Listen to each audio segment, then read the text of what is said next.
It's Thursday. We are live. Hope it's Thursday. I can't tell you that we are live. We're live on this Thursday.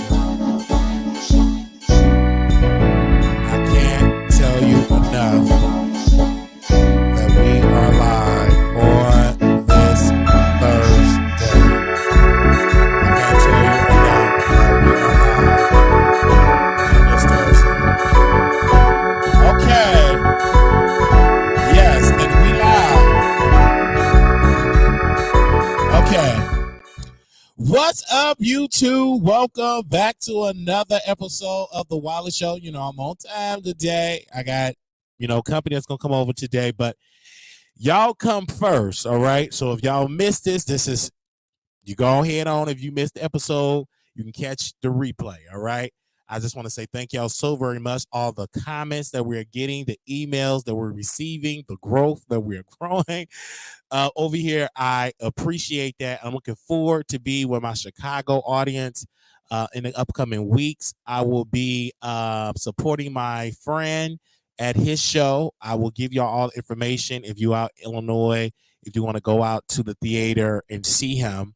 But I can't wait to see him on stage, and that's Nicole Coleman. He will be on stage. So we'll be going to Chicago to go support him. So when y'all come on in the room, make sure y'all click that like button. It's a lot that I want to get into today. So I want to make sure I get all of my notes here. We have a lot to discuss, and I appreciate y'all leaving y'all beautiful comments all over the internet. Like, this have been just a great show. I mean, I was on my way here, and I said it's a lot that I have to discuss here when it comes to this social media stuff. Really, I have to really go through it and talk about a lot of stuff today. So we're gonna get into our topics. Also, I appreciate y'all getting into like the local story or national stories that we talk about, political stuff. We get into, and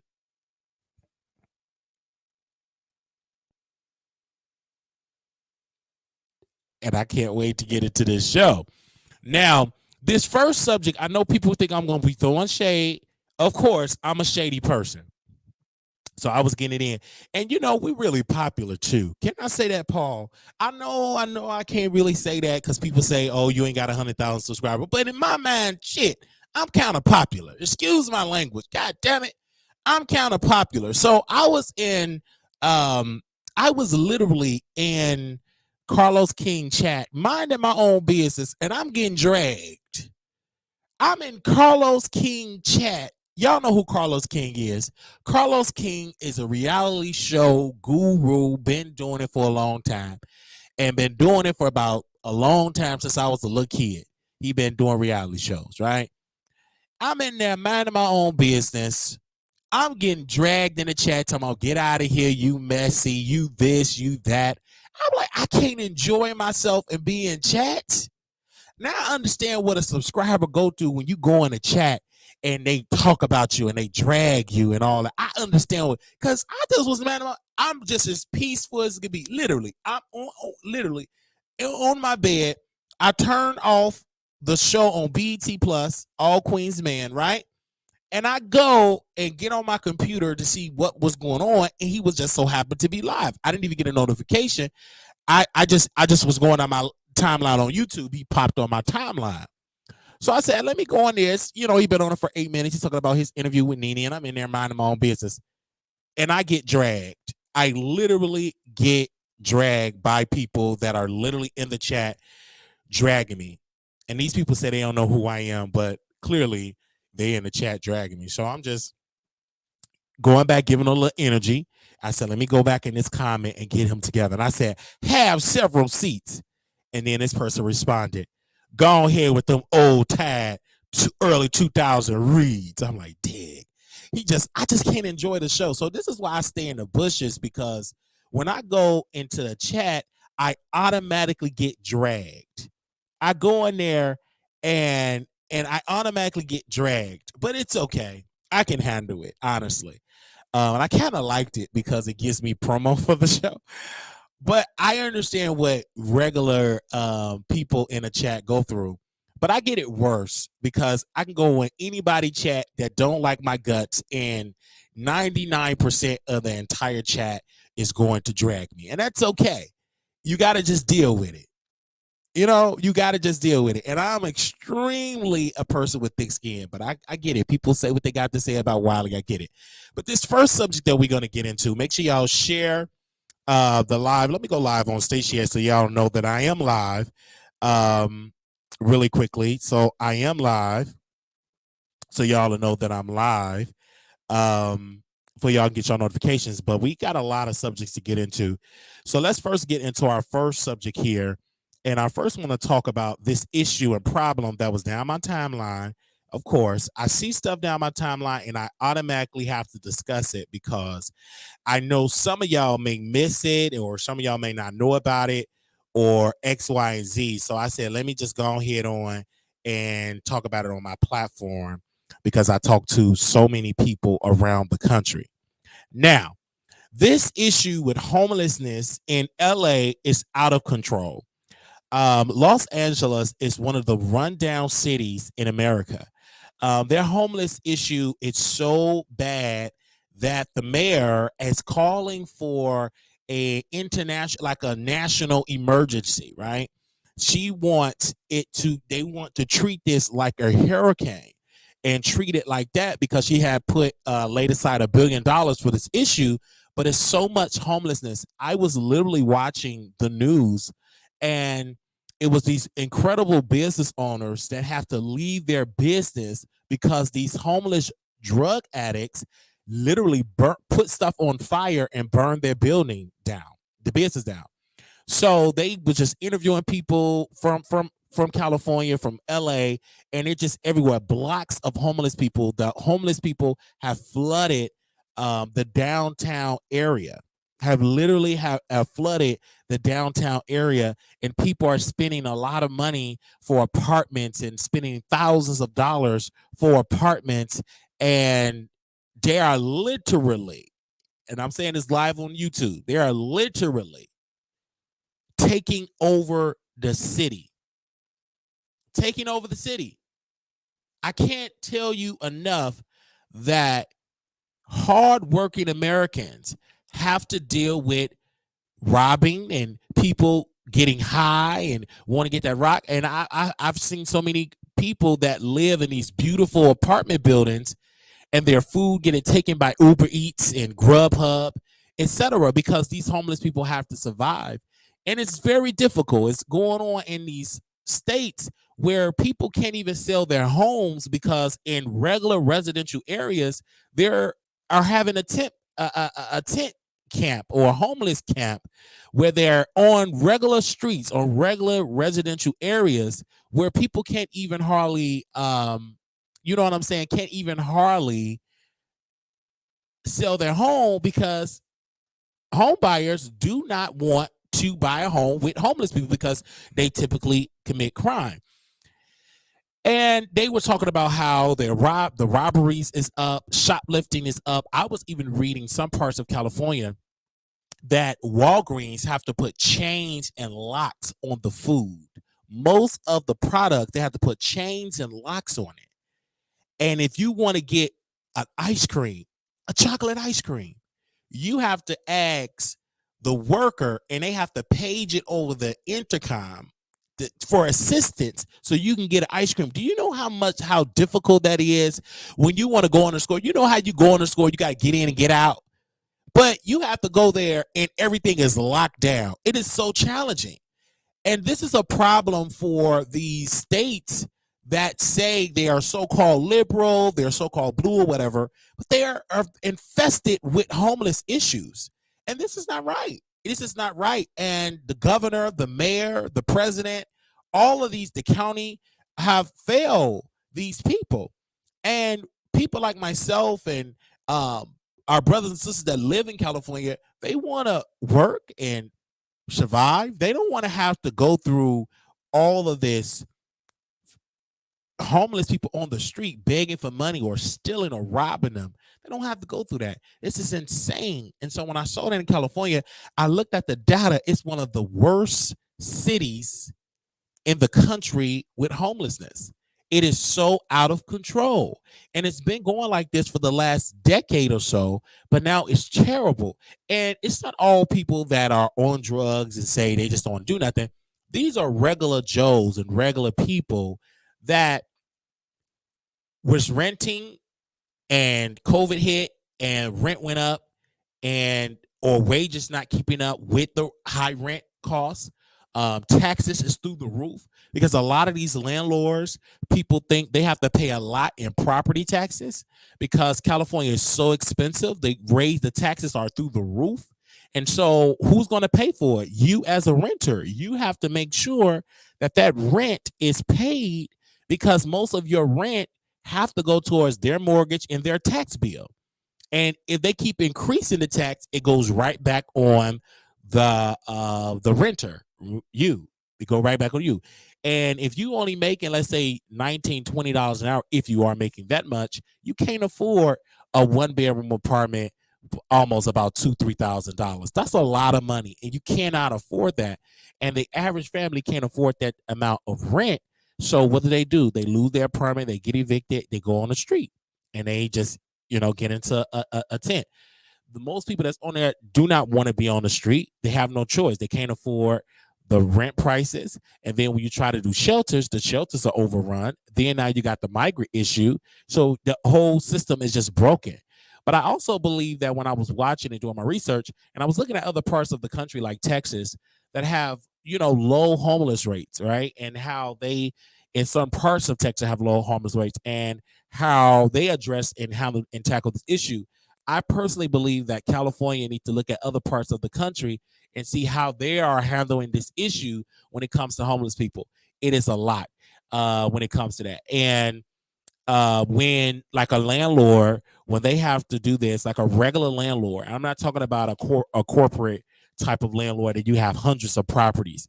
I'm talking about a mom and pop type of landlord. This is your property. You may only have one or maybe two. You depend, and most of the time you have a mortgage and it's like a rental property, and then also you have taxes.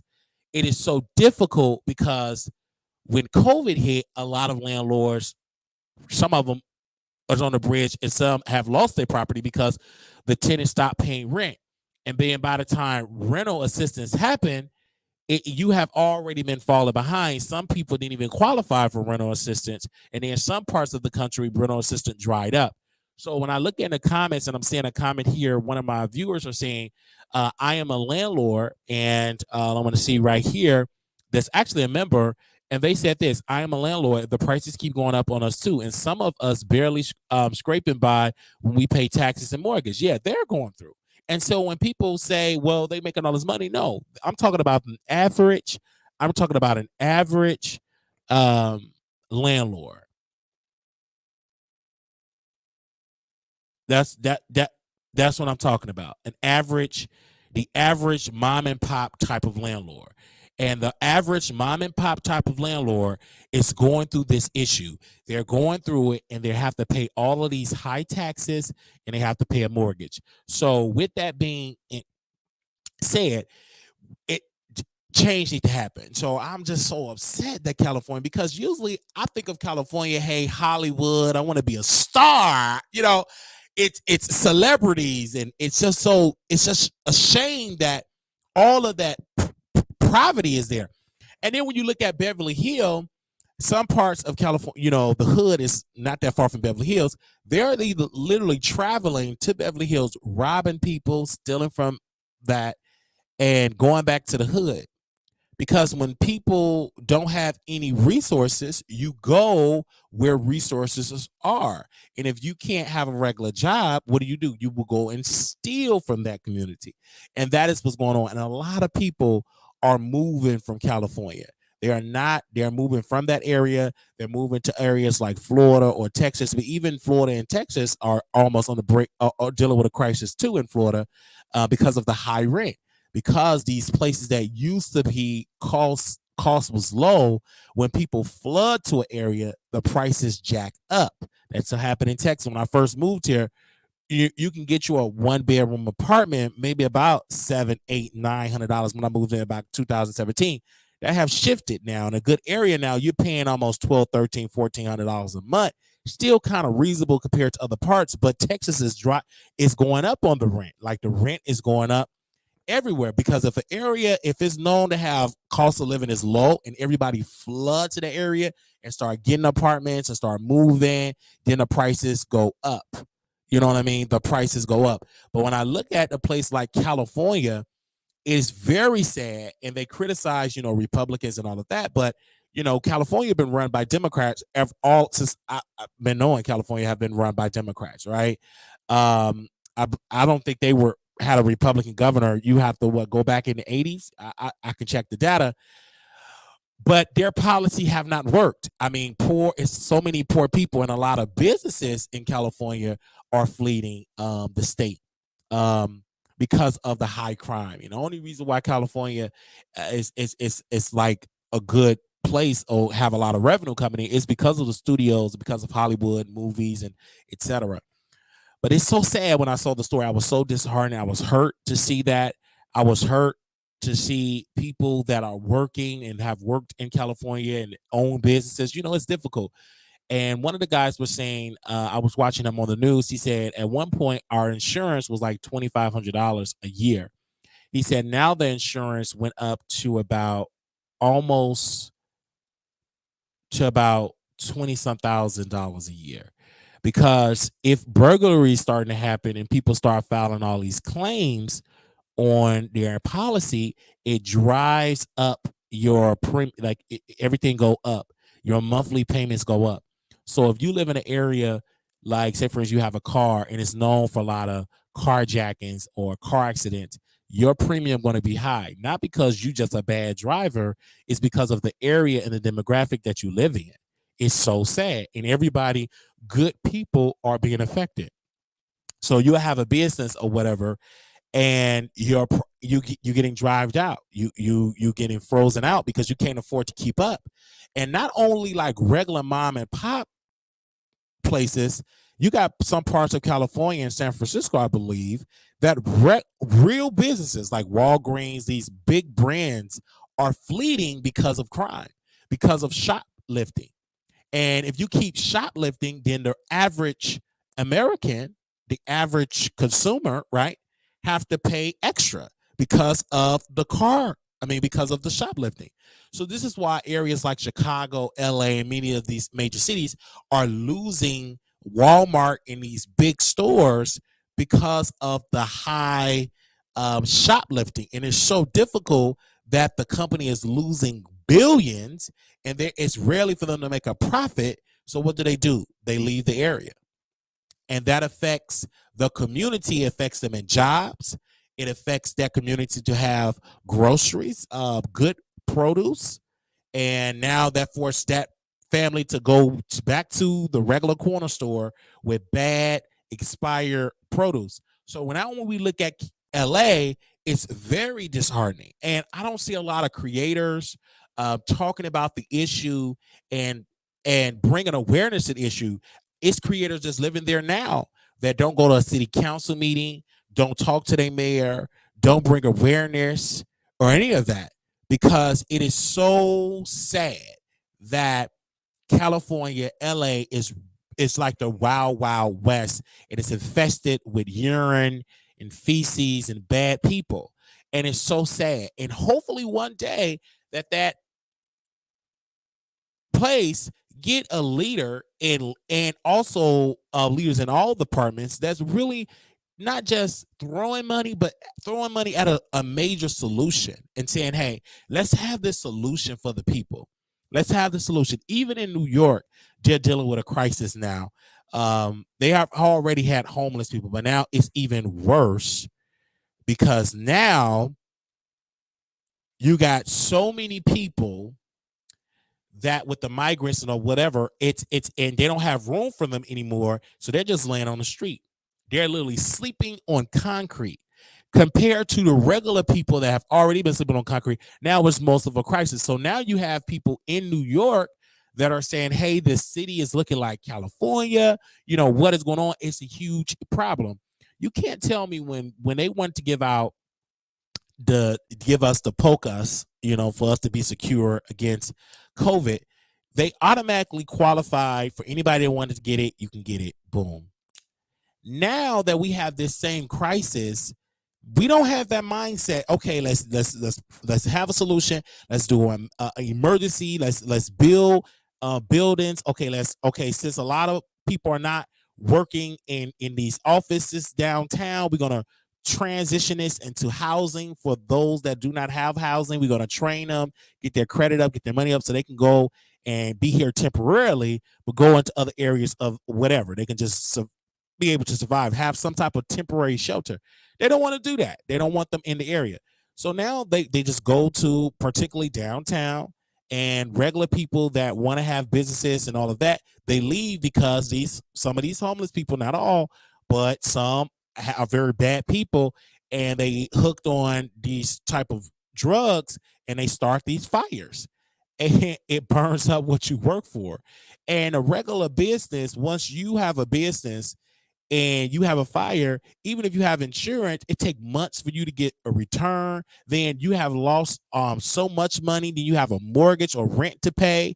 Now you got to just go because you just out of business because of the issue of that city, the area that you live in. Is so sad. And when I look at this, and I'm not trying to be mean, but the governor of that state is a terrible governor, because I judge you how you treat the unhoused. I judge you by the levels of poverty. If your homeless rate is up greater than the national index, you are a terrible governor. And I understand the mayor of LA. I understand her. She just got elected. This is an issue, and it's bad for her because you can't change this issue without the help of the state, without the help of the county, without the help of the federal government. It's like it's a lose-lose situation because LA, the city council, can't tackle that issue alone. They can help, but you're going to need help from all levels of the government to help with this issue. It's a very sad issue that when you can drive in some parts of California and you seeing these tents, you seeing people getting high, you're seeing people fighting, putting things on fire, breaking into businesses, and it's sad. So when I seen this, I said, wow, this is not like a conspiracy. This is facts. And when I talk to people in California, they was like, Wiley, California have a huge homeless problem. And because I'm like, well, everybody want to move to California. Everybody like California. Everybody that I know is saying California is so good and California is so great. And I want to be a celebrity. I want to rub shoulders with these superstars. But then you look, it's run down. It's literally run down. And then it's folks that are paying a lot of money to live there. And what the heck? I look at this. If you're paying all this rent, right, to help your landlord, got to pay all these property taxes. So I mean, everything is up, right? What in the hell are you doing with the tax dollars? Why is it that it's a huge population of homeless people? Why is it that it's a huge population of drug addicts? What are the representatives are doing? Even in Portland, Oregon, I believe that it was a gentleman that wanted to sell his home. But the issue is you have people camped on the block on a residential area. And then when people see the homeless people there, they cancel the show. Don't nobody want to live where homeless people are housed outside. Not nobody with money, with sense, that want to buy their home, particularly their first time home buyer. They do not want to invest into a community where they just see a community of people in tents. So it was this resident. He was like, listen, I want to sell my property, but I'm having issues because I can't get nobody that want to come here, to even see the property, because they see all these homeless people. So the realtor is texting them and saying, hey, they cancel because they see they don't feel safe. They don't want to get out the car because of the homeless people on your block. This is really sad. So this issue have to be addressed. It is sad because of Airbnb. That industry came and a lot of people putting their properties on Airbnb. It's a shortage of affordable housing. It's really, really a shortage. So this issue is just really sad. I'm looking at this issue all over the country, but I'm singling out like Portland, Oregon. You know, I see you said Seattle, Washington, and also LA. I'm just really getting at what are these places are doing. Why is it that it's not a huge population of homeless people in Dallas, like compared to LA? Like, what is Texas? What are these southern states doing that their homeless rate is decreasing? If you look at the statistics in these northern parts of the country, homeless rates are increasing. Like, what is one part of the country is doing that is working, and what is this other part that you see an uptick? Like, what is the issue? So we have to understand that we need more job training, we need mental health treatment, and also we need people with good credit and etc. And then people need to make some average families, the wages are not keeping up with the rent costs, and I understand that. You have I'm going to say this in my close before I go to the subject, but you have in Florida, when I was watching Florida, and it was a couple, they said, well, they have to have roommates. So I think it was like 6 or 8 of them living in a 1-bedroom apartment. But the rent is so high. I believe that rent was about almost $4,000 or $5,000. And so now what they're doing in Florida and many parts of the country with high rent, about 6 people are moving in. It's sad. It is so sad. It's difficult because the average person cannot survive living in a place by themselves. They can't do it. So you would have to get about 3, 4, 5 roommates, and y'all just got to just put a pallet or put some air mattresses or get you a whatever, and y'all just split the rent up.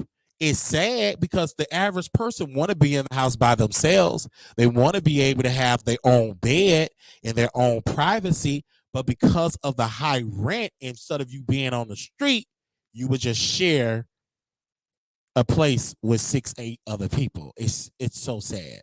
But this is the issue that is going on. People are going through, and it's not just poor people or low income people. You have some middle class folks that are going through as well that can't afford to keep up because, again, the rent, the expenses, because you have the average family now, they have kids that's in daycare.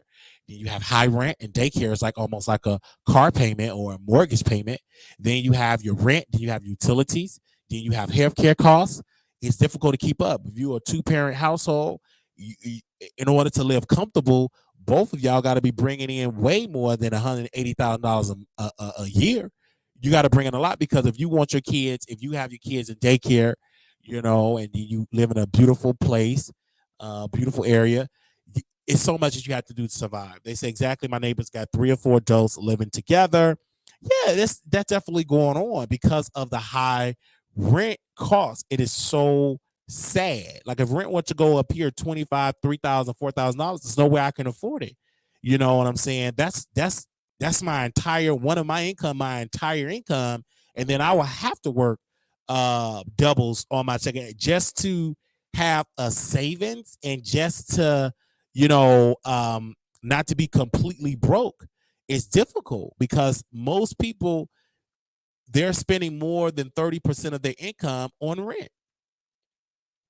Way more than 30% of the income on rent. So this is why a lot of people, they rarely at them apartments because they working every day, doubles every day. It's some folks that work 2 jobs 7 days a week. I don't want to live like that. I don't. They said couples living together don't want to be together because of the cost of living. Yes, people are just forced to, hey, I don't like it like that, but rent is high, so we just gonna be together. Okay, it's sad.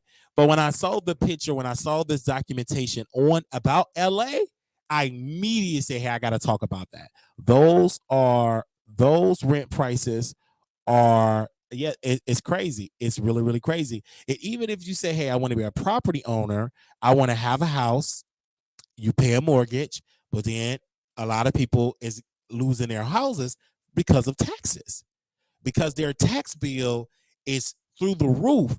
And if you keep falling behind on your taxes, you cannot, you know what I'm saying? If you keep falling behind on your taxes, you cannot live in that place. You will lose your property because of tax debt.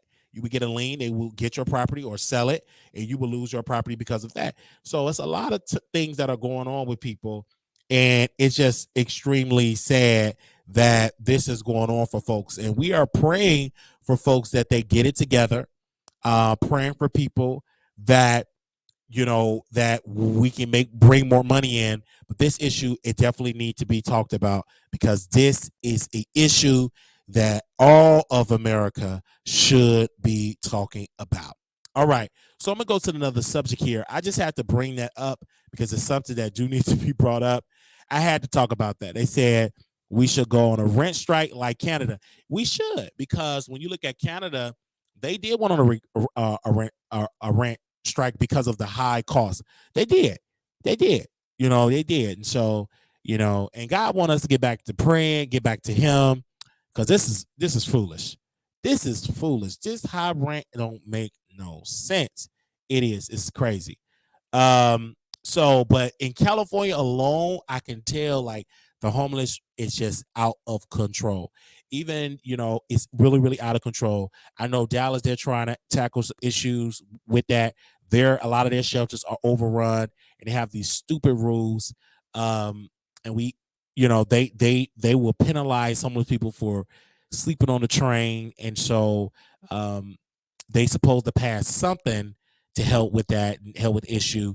And they tried to criminalize people for being on the corner begging for money, but they're trying to do that. But even this area, for what I've noticed in some parts of Texas, I've noticed that it is a little uptick. It's not like California, but if they don't handle it and get it together, it will be way worse than California, 100 times worse, because you definitely gotta get it in, because they tried to penalize the homeless for, and try to give them fines, or they would get arrested if they're sleeping on the train or the bus.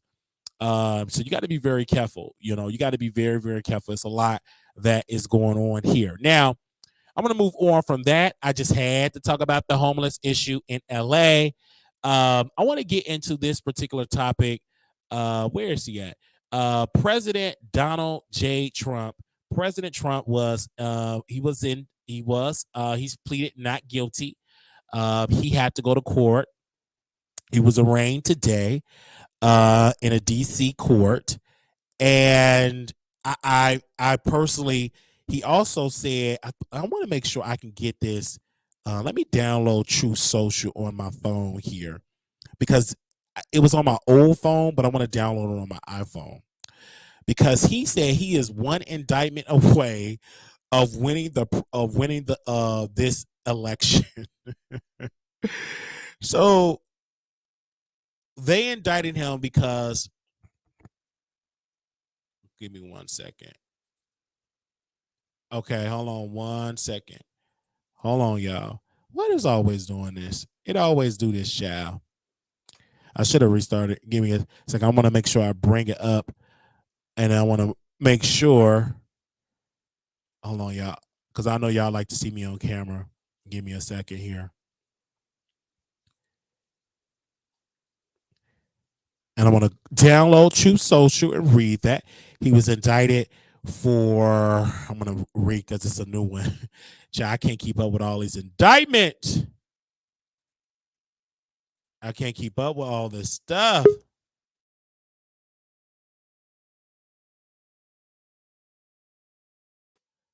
All this stuff. Let me bring his picture back up here.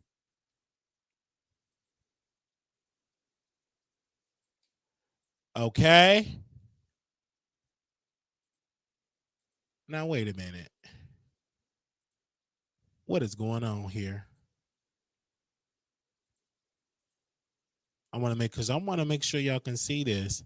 Unfortunately, what in the world is going on with StreamYard? Well, we just got to do it this way. Okay. So, sorry, y'all want to be able to see the picture. This is a lot.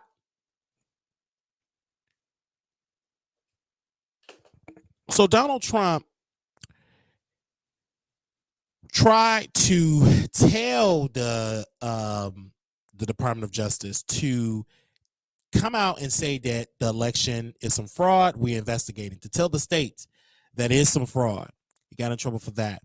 Got in trouble again because a lawyer was trying to tell electors to change their opinion.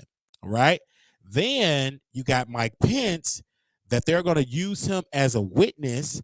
And he said that the lawyers, they were trying to encourage him to give it back to the states. Let the House give the states to decide who will win the presidency.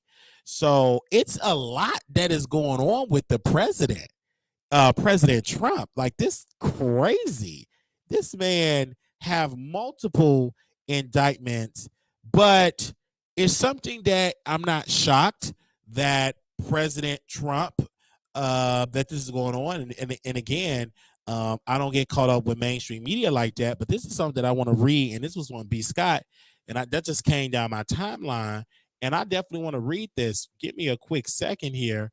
I want to read this because it said Biden and Trump tied in a hypothetical 2024 rematch, a poll find.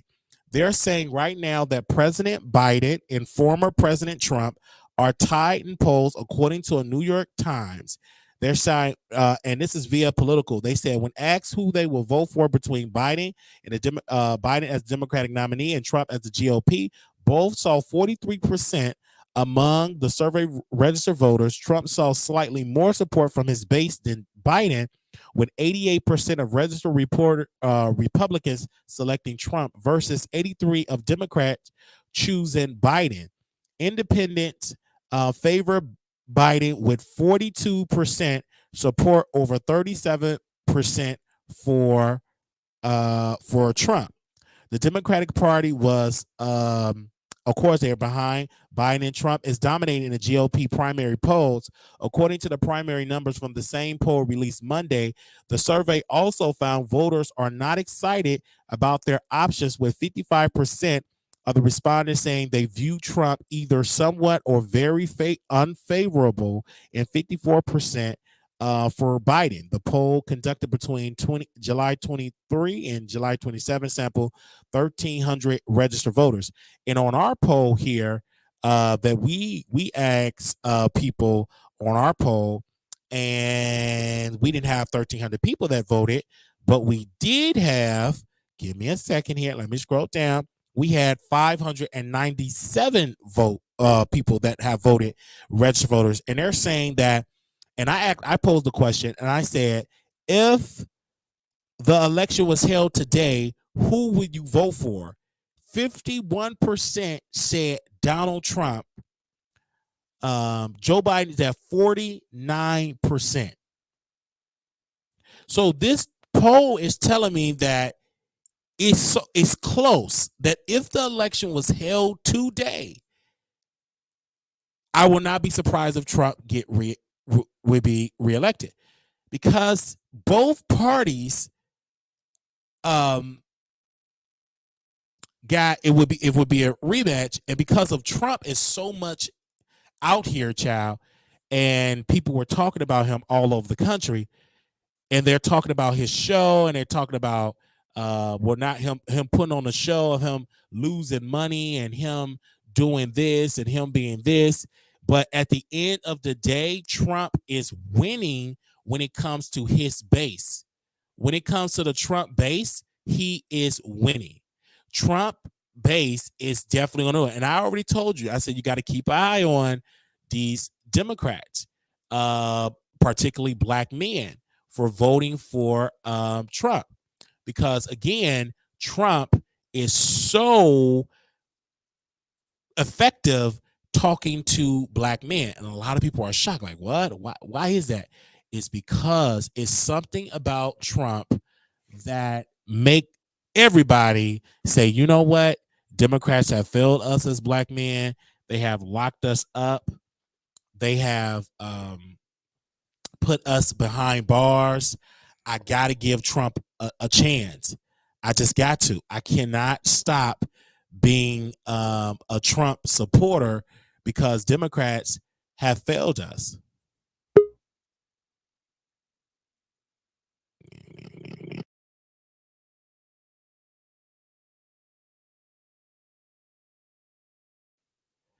All right. Democrats have failed us.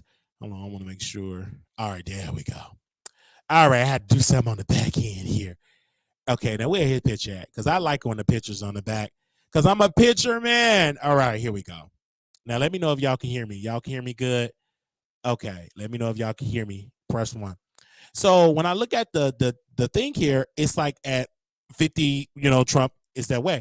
The media is trying to paint it, oh my gosh, he lost the election or he's losing, he's going to go to prison. But in the Constitution, there is no section that forbid Trump for being in office. They are saying that if Trump were to get convicted and go to prison and get a prison sentence, that does not forbid him for being in office. Congress will have to impeach him and the Senate will have to convict him to remove him from office. They cannot, just because he can literally conduct business behind prison, he can conduct business for the president. Okay?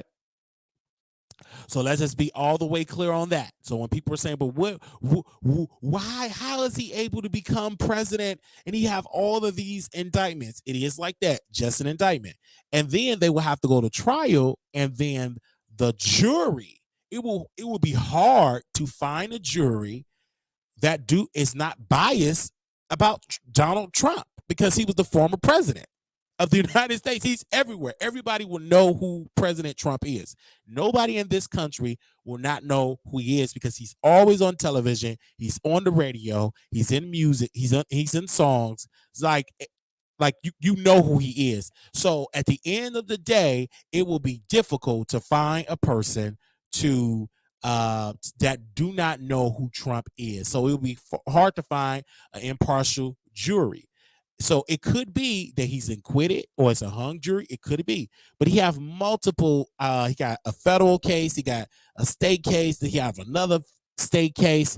He have so many cases that are going on with this situation. So many cases. So many cases. So when I look at this issue with Donald Trump, I'm not going to pay attention to the media telling me, oh, it's over because it's not over. It's the voters that have to do it. And then also Trump going to have an effective argument because most of these trials is going to happen in the heat of an election. So it'd be hard for a Republican to break through because he's dominating the media. This is going to be such a media frenzy. This is going to be worse. This is going to be OJ on steroids. This is going to be OJ on steroids because the media, their job is for ratings. So talking about Trump, your ratings go through the roof. So when he go to trial, every network is going to be Trump, Trump, Trump. You're going to see a split screen between the Iowa caucus and the Trump trial. You know what I'm saying? So it'd be difficult. It will be very difficult. And Trump argument going to be, listen, they couldn't beat me being fair. They're now using the courts to throw me in jail because they know I'm going to be the president again. They are trying to cheat me out of this election, trying to force me out of this election by weaponizing the Department of Justice, weaponizing these prosecutors that do not like me. And that argument is going to be effective to a lot of Republicans and to some Democrats. It's going to be effective because some Democrats are saying, well, how is Trump getting all of these charges and then Hunter Biden that committed crimes as well, he's somewhat getting a pat on the back. The last time I read, they wanted to give this man probation, and then I think they reneged on that. But you can't say you want to throw this man in jail for hundreds upon hundreds of years, but then everybody else, You giving them, oh, we're gonna give him a little, we gonna give that man a little slap on the wrist. He ain't that bad.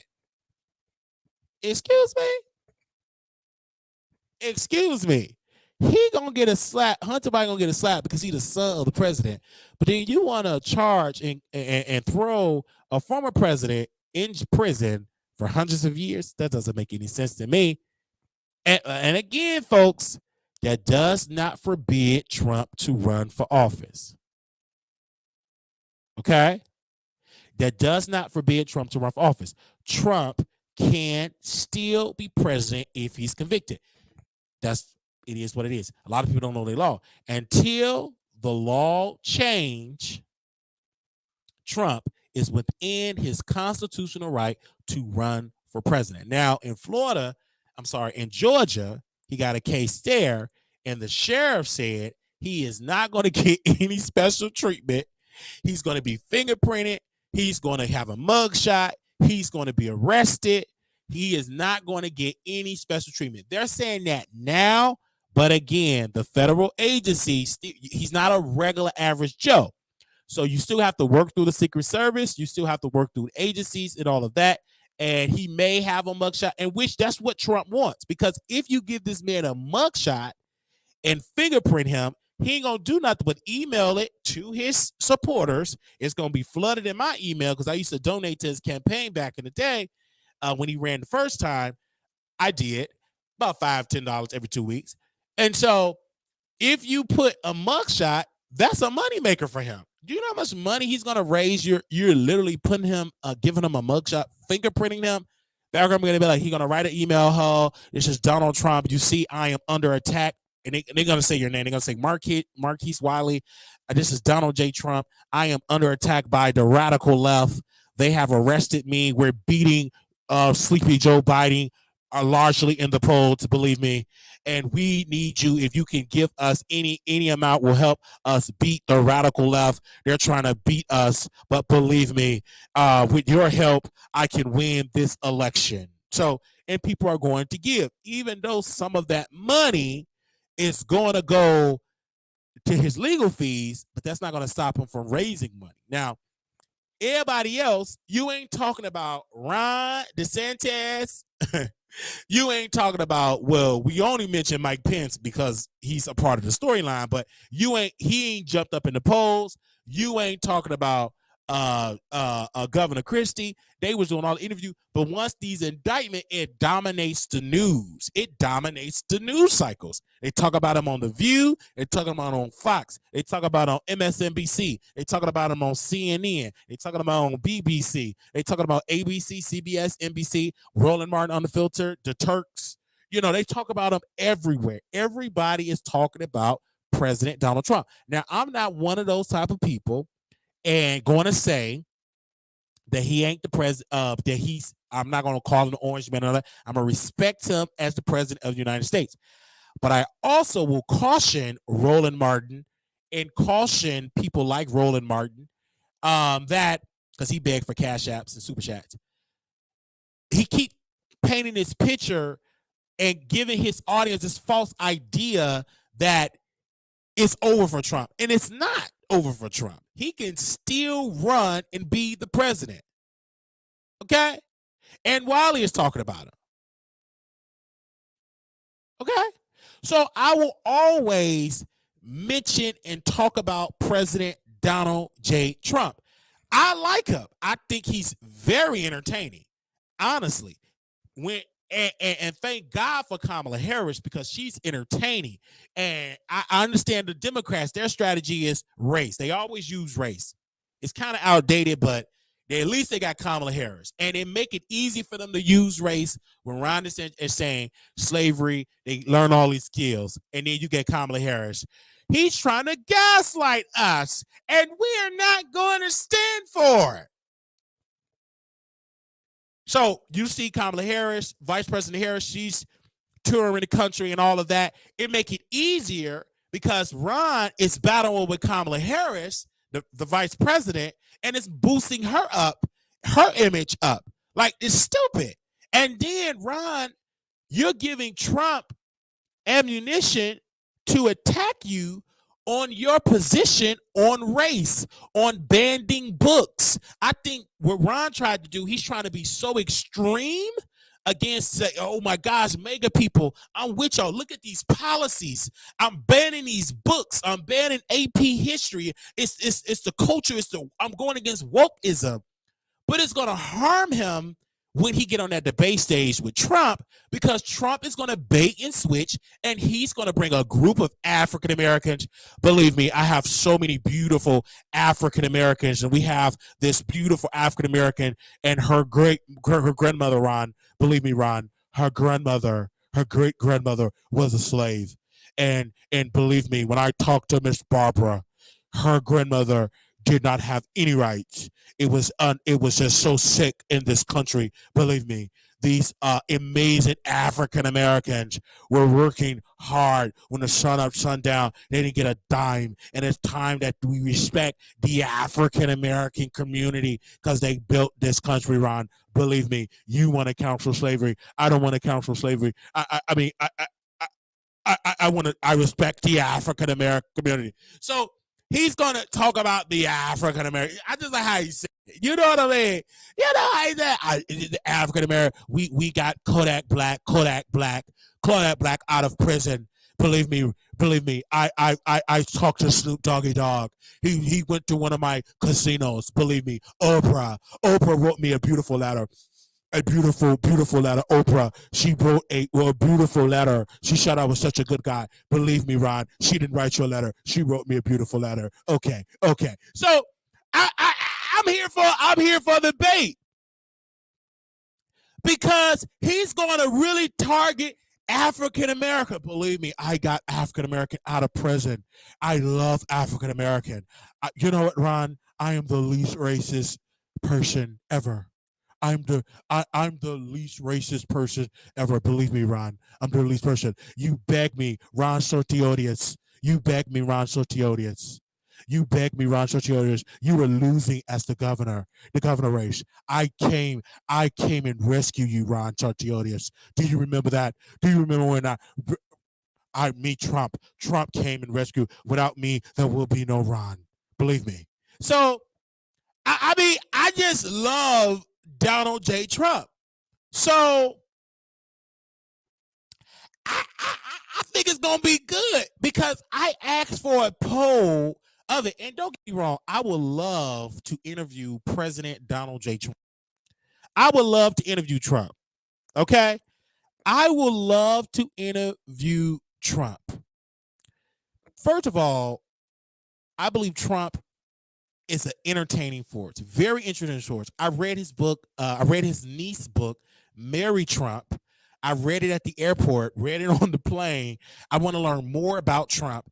And once you understand the mindset of Trump, you can understand him. You know how to play with him. You know what I mean? But I'm going to continue. I would love to interview him. Like, honestly, like, people say, who do you want to interview this year? It's Donald Trump. I know a lot of my competitors, they want to interview Pound Town, Cannon Pound Town, Dookie Brown, all of them. They want to interview those folks. My mindset don't want to interview. I want to interview people of power, not black rappers that's going to be forgotten about in the next election cycle. I want to interview and have something that I can tell my kids that I talked to the president I interviewed Trump, and I'm going to make it happen. I want to get Trump on the show. That interview will change my life ever, because you're going to get the black people going to say, oh, he, they're going to say what they're going to say. But at the end of the day, it's so many questions I have about Trump. I can do that interview right now. So I'm going to continue to fight to send him the email. I would love that. I would love a Trump sit-down interview with Donald J. Trump. Honestly, I would love that. One of my favorite parts of Trump, and I know he's getting indicted for this, can you please find me 3,500 votes? Believe me. And I got, everybody say, well, why do you call Paul and don't hear the voice? I got that from my President Trump.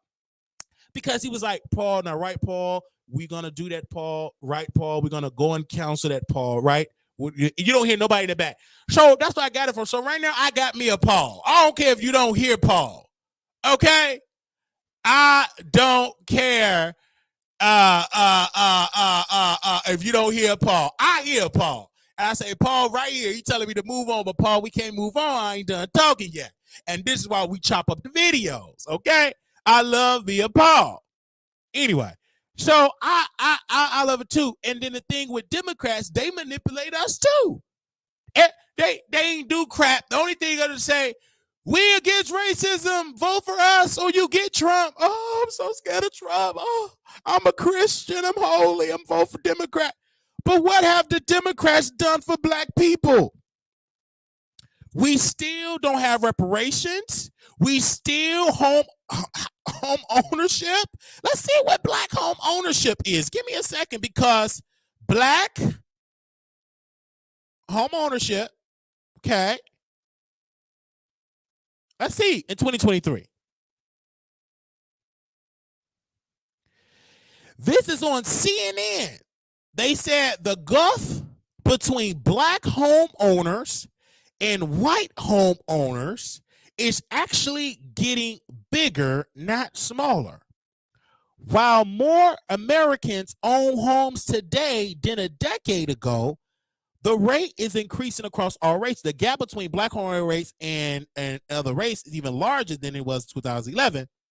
But it's still, they said, the home. Now get into this statistic.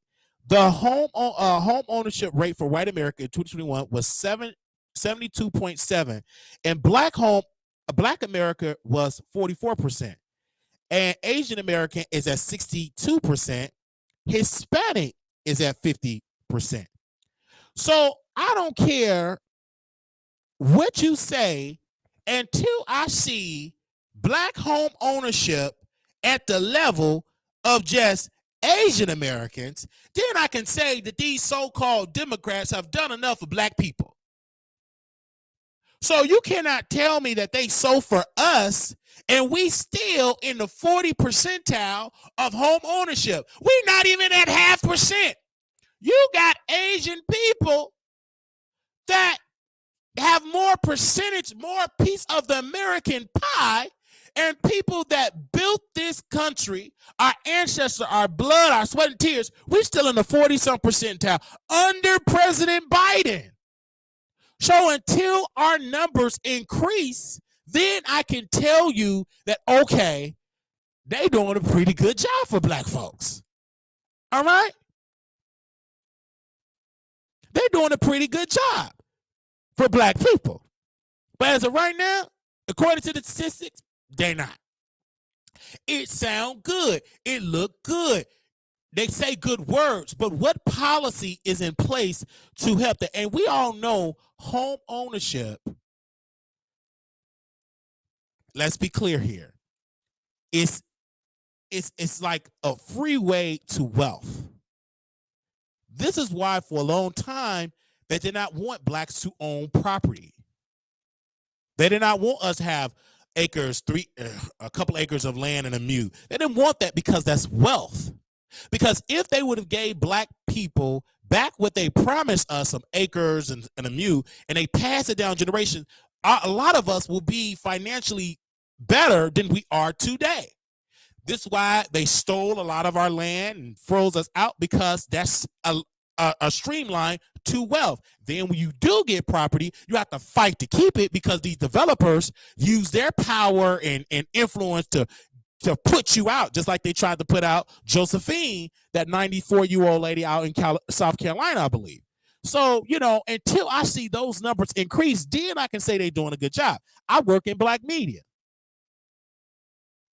Black media. Okay. How much? Give me a second. Us. Black media.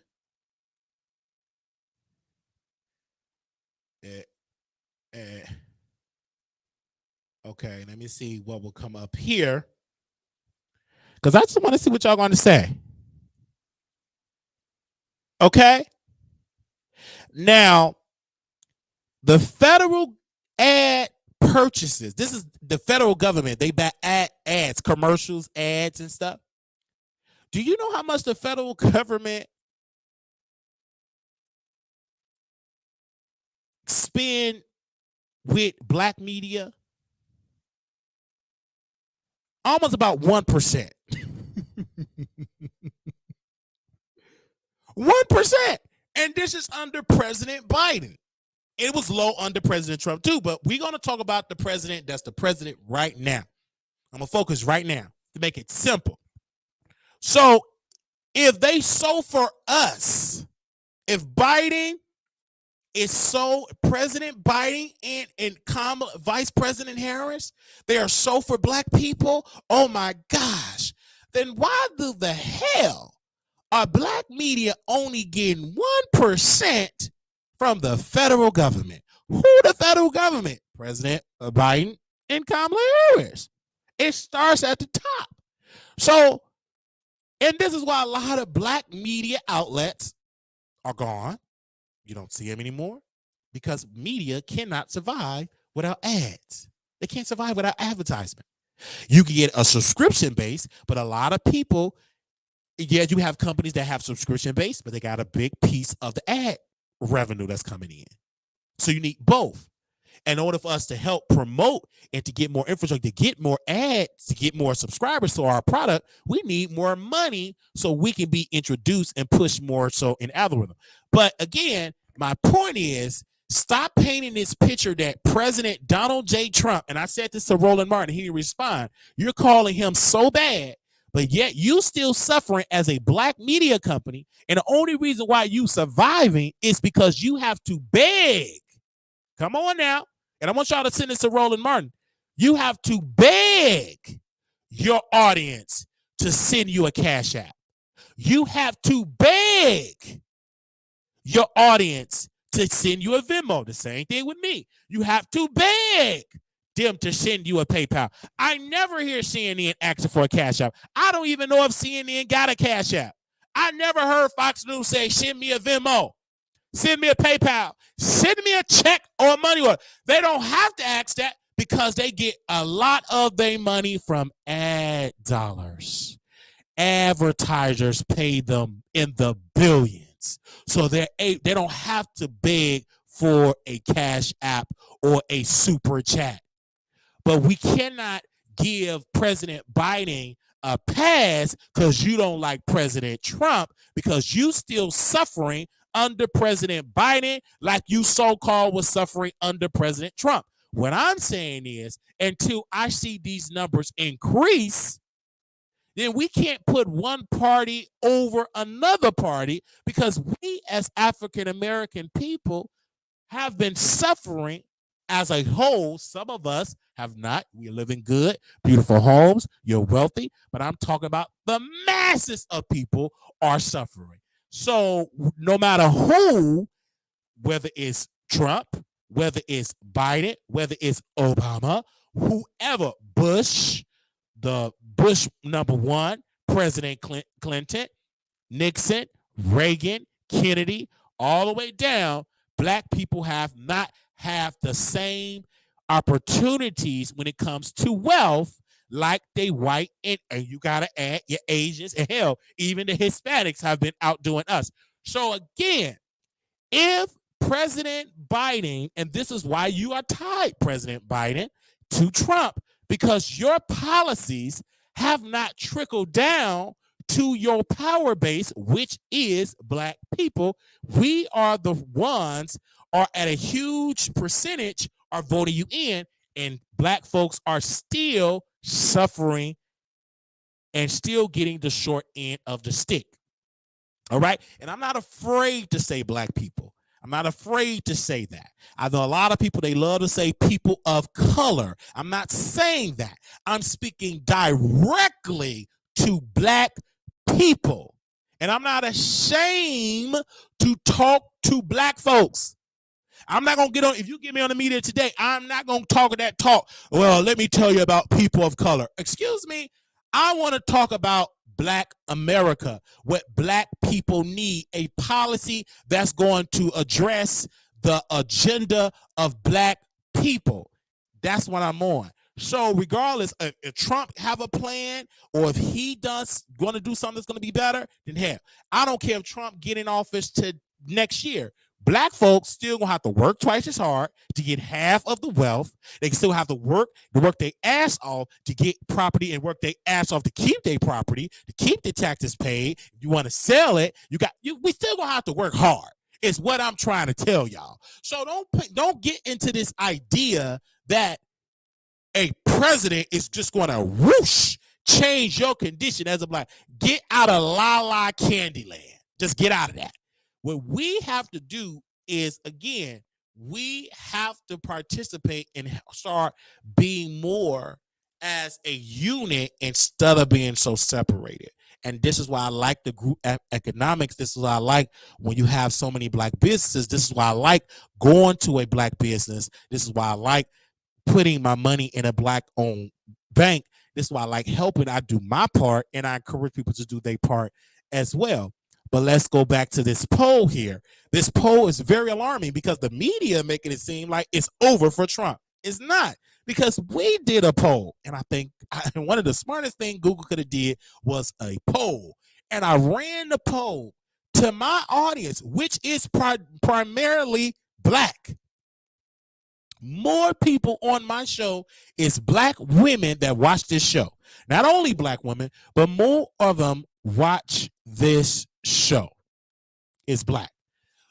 So when I ran this poll, it was a split between Biden and Trump. It was a split. Did it surprise me? No, because I know a lot of black people are tired of voting Democrat. They are tired. And this is why you got some women, a couple of percentage points voted for Trump, and more percentage point of black men voted for him as well, Hispanics as well, because they are tired. For decades, we've been voting for Democrats, and things have not gotten better. And then when we go and talk about that, they always go back to the 60s. Well, you do know we passed the Civil Rights Act. But again, I'm not going to force and make black folks feel bad like Roland Martin if they vote Republican, because we got to stop telling black folks just to vote Democrat and without holding Democrats accountable for their failure for black people. We got to hold them accountable. So this is why I listen to Roland. Some of the stuff he say, I take it in. Some of the stuff is just so much that he's so against Republicans, and he feel like these liberals are just so lovely, and they're not. Because he's still begging for a cash up. Right now, when I went tuning into a show, he's begging for likes, super chats, cash apps, everything. Bottom of his screen ain't no breaking news banner. It's his Cash App, Venmo, PayPal, and buy a t-shirt. Because in order for you to have them 10 employees, it's not because of the ad from these ads, because they ain't giving you nothing. You have to fight for the scraps. It's because of the black people have to pull their resources together to keep you online. You understand what I'm saying? So, but when he go into his show, he's so critical of Trump and Republicans. And the Democrats, you're not as critical of them because they have not done enough for you as black media, the federal government, even when and then you do call them out because there's money, and I understand that. Republicans as well as Democrats, when the election happened, a lot of money about to be spent. They're predicting maybe about $3 to $4 billion is going to be spent in the next election cycle. All right. So how much is black media, black consultant, black posters going to get? Not even a solid 10%. That will be history breaking if we get 10 to 15, 20% of the budget. But we get maybe 1, 2, 3%, if that, or half of a percent. But if they give us a fair amount, let's just say 25 to 30%, you will see more people to become into working media to make a living. And they don't have to abandon talking about politics, and then they have to talk about celebrity gossip, because a lot of folks don't talk about politics is because the money is not there anymore. Because the support is not there. So that's why a lot of people flood more so into the entertainment part. But again, it will be more successful media companies if we get the fair share of the ad dollars to our shows. If I get a contract with anybody get a contract with a company, let's say Coca-Cola or let's say Red Bull, right? And they say, hey, Wiley, we want to give you a $600,000 deal for the quarter, and we want you to promote Red Bull 600,000. Do you know how much money I can do with 600,000? Oh, let's be reasonable. Let's just say $80,000. Let's say 80,000. You know, it's so much budget, so many staff you can get. Then you will see a totally different product. You would get a better product because you could hire more people, right? And you can budget. You can put more of a staff. You can do more on your channel when you get more resources. So that's the point that I'm trying to make. But regardless of it, whether you vote for President Biden or whether you vote for President Trump, you as a black person still going to have to work hard for what you have. You still got to fight to be an entrepreneur, to stay as an entrepreneur, to fight for a credit increase, a credit line, to fight the vendors for your restaurant or your hair restaurant. You understand what I'm saying? So you have to fight for all of that. So regardless of who is in the White House, you as a black person still going to have to work hard to keep what you have, and you want more, you have to fight to get it. So regardless of that. So when I look at this poll, I'm looking at it and I'm not shocked. I'm glad that a lot of people, the New York Times, and they're just admitting this, that it's not, that it's over for Trump. It's not. Actually, it is helping Trump, like it's helping because we talking about him every day. You know what I'm saying?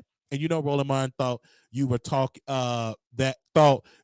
these talking points, Wiley, because I watched the Breakfast Club interview, and immediately after that, you talked about the ad dollars.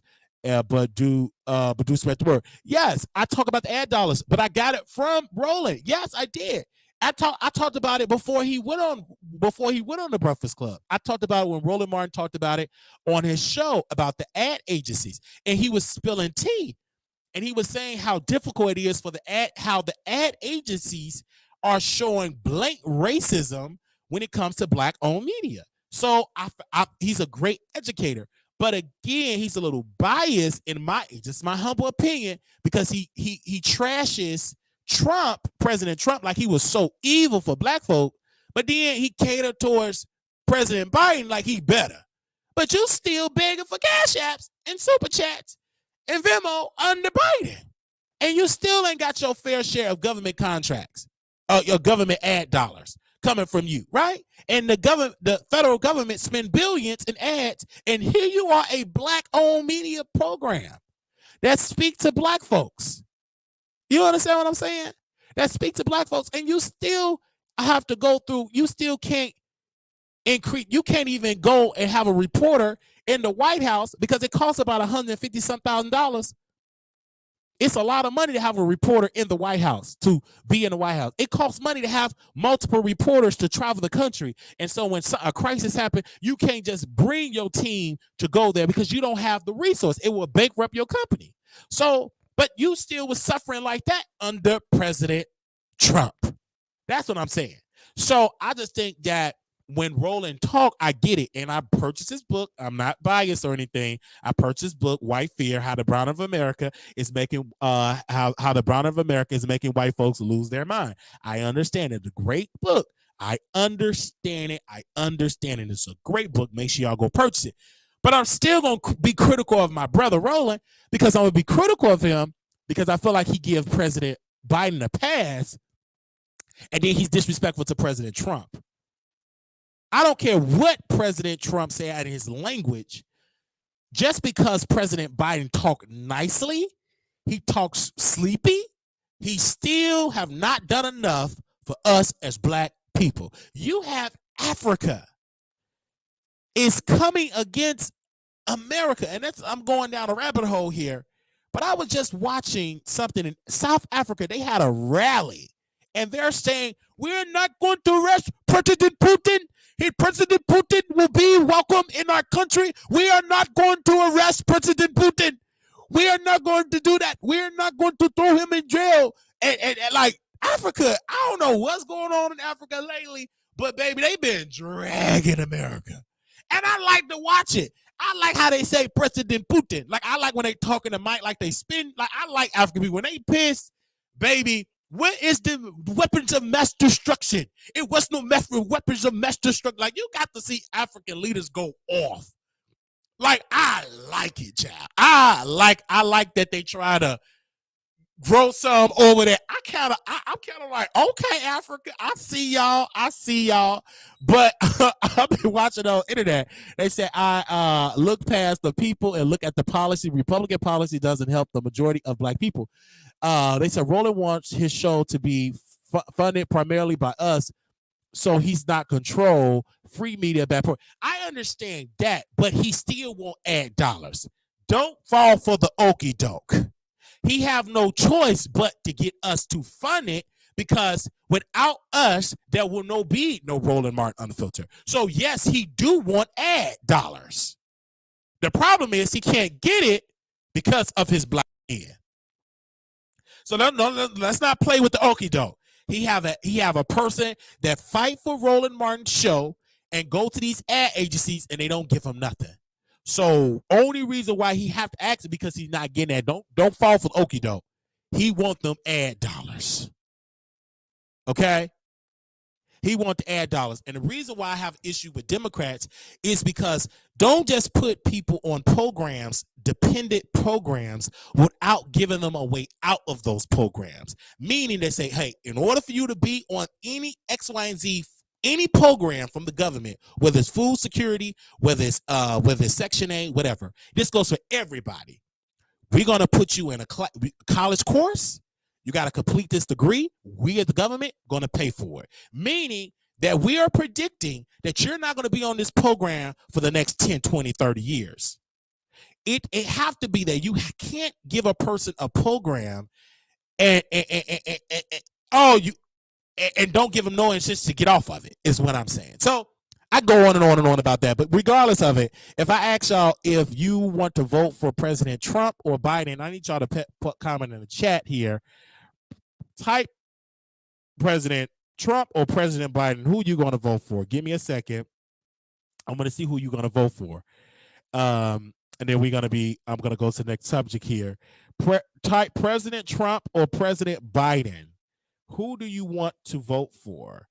Type President Trump or President Biden. If you had that choice, you only can pick one, all right?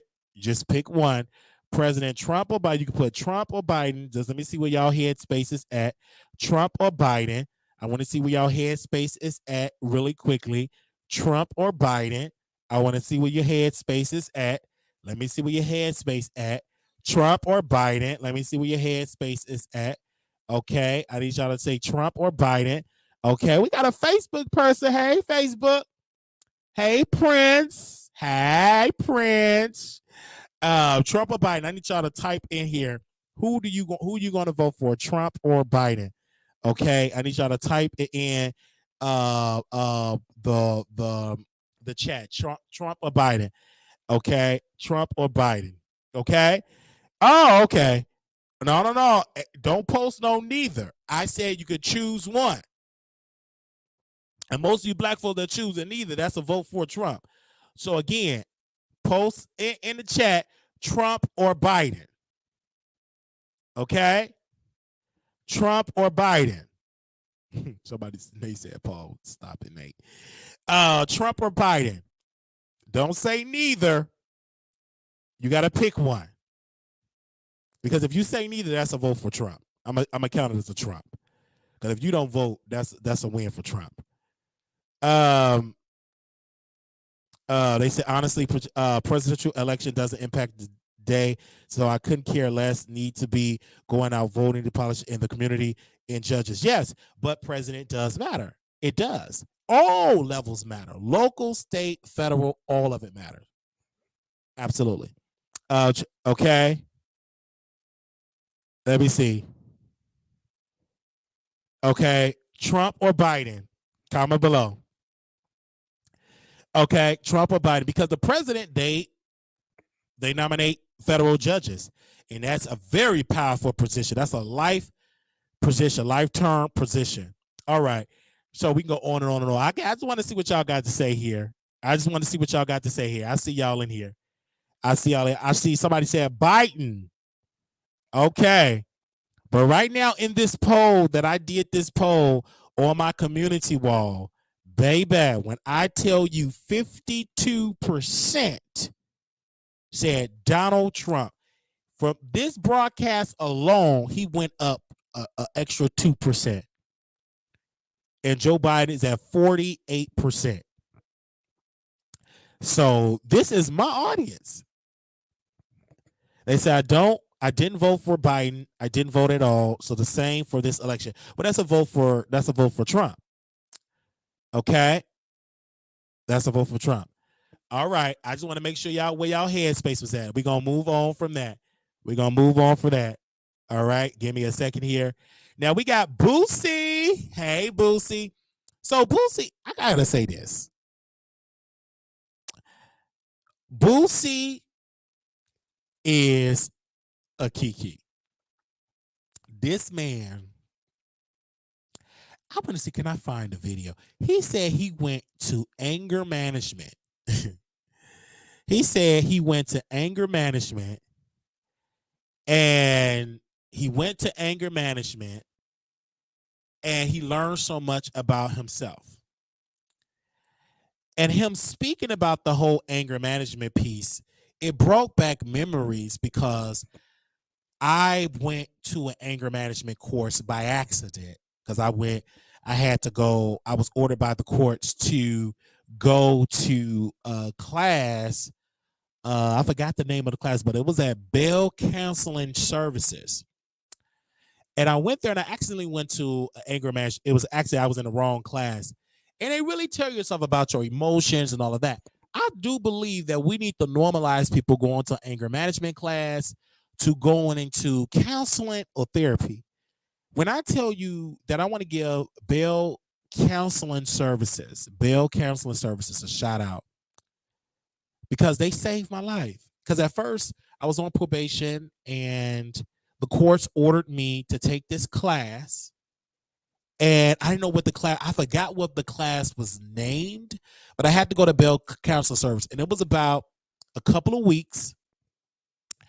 And you had a workbook that typically they had people doing this course in prison, I believe. And now they have people that's on like some type of probation or whatever, or community supervision or whatever you want to call it. So I was there. At first I didn't want to go. I said, nope, I don't want to be here. But then I saw this brother in the dregs that owned the company. Then I saw another, I believe she's Pakistani or Indian. But I went there and I started enjoying the class. And then she said I had to meet her like a one-on-one. And she had me watching TED Talks. She had me talking about my feelings. I talked about how my mother was addicted to alcohol. And she gave me resources of children or now adults that had parents that were addicted to alcohol, like resources. We had a meeting. I met so many good friends. The majority of them were white. It was only a couple of black folks that was in the room, in the circle, but most of them were white people. So it was another young gentleman. He had bipolar. And he did something at the library, like I did something at the library too, just write books or whatever.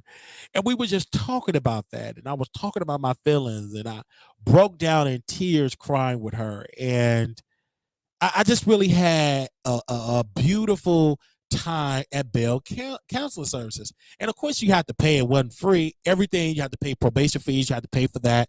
And I paid for it. And I didn't want to leave. I just had a good time. It literally saved my life that I had somebody to talk to. And I was like, well, wait a minute, I ain't really crazy. I just need to go through my feelings, like go through my emotions. And we really was talking. And sometimes I'd be there for 45 minutes, an hour, and I would go and I would talk. And then I finished the course, and the gentleman, he talked to me and he said, Wiley, you could always come here and talk to us. And it helped me. It was such a beautiful experience, a community of people. They had group sessions, and we would talk about our day. We would talk about the book. We would talk about our feelings, our emotions. It was just so good. And then when I've learned that it was some white people, most of the time when I was in jail, I didn't have this until I went to Dallas County Jail. I saw a lot of us Negroes. But when I was like in Carrollton Jail and when I went to Bail Counseling Services, it was mostly white folks. So it was good to talk to a lot of were doing fraud, DUIs. It was a whole bunch of people in there for like their crimes and stuff. And most of them was like for DUIs and stuff like. And then one lady, she was in there for stealing from Walmart gift cards and fraud and stuff. So it was like a really good experience for me. And I left there, and I will never forget I was there, and that's when I connected with Bow Wow manager. He called me about Bow Wow. This is when he was scamming. Well, telling people to sign up for music, and we was on the phone with him, and I had to cut it short because I was in this session. But I felt so good. I was driving there, and I look forward to going to that place. I look forward going to that place. And then she was like, "But what did y'all read in chapter 1? What was the thing about chapter 1? What was it about chapter 2? And I would talk. I was be entertained. It would be so much fun. Go outside, and we would drink soda together, and we would just have a good time. And I told my probation officer, I said, I really enjoyed the class.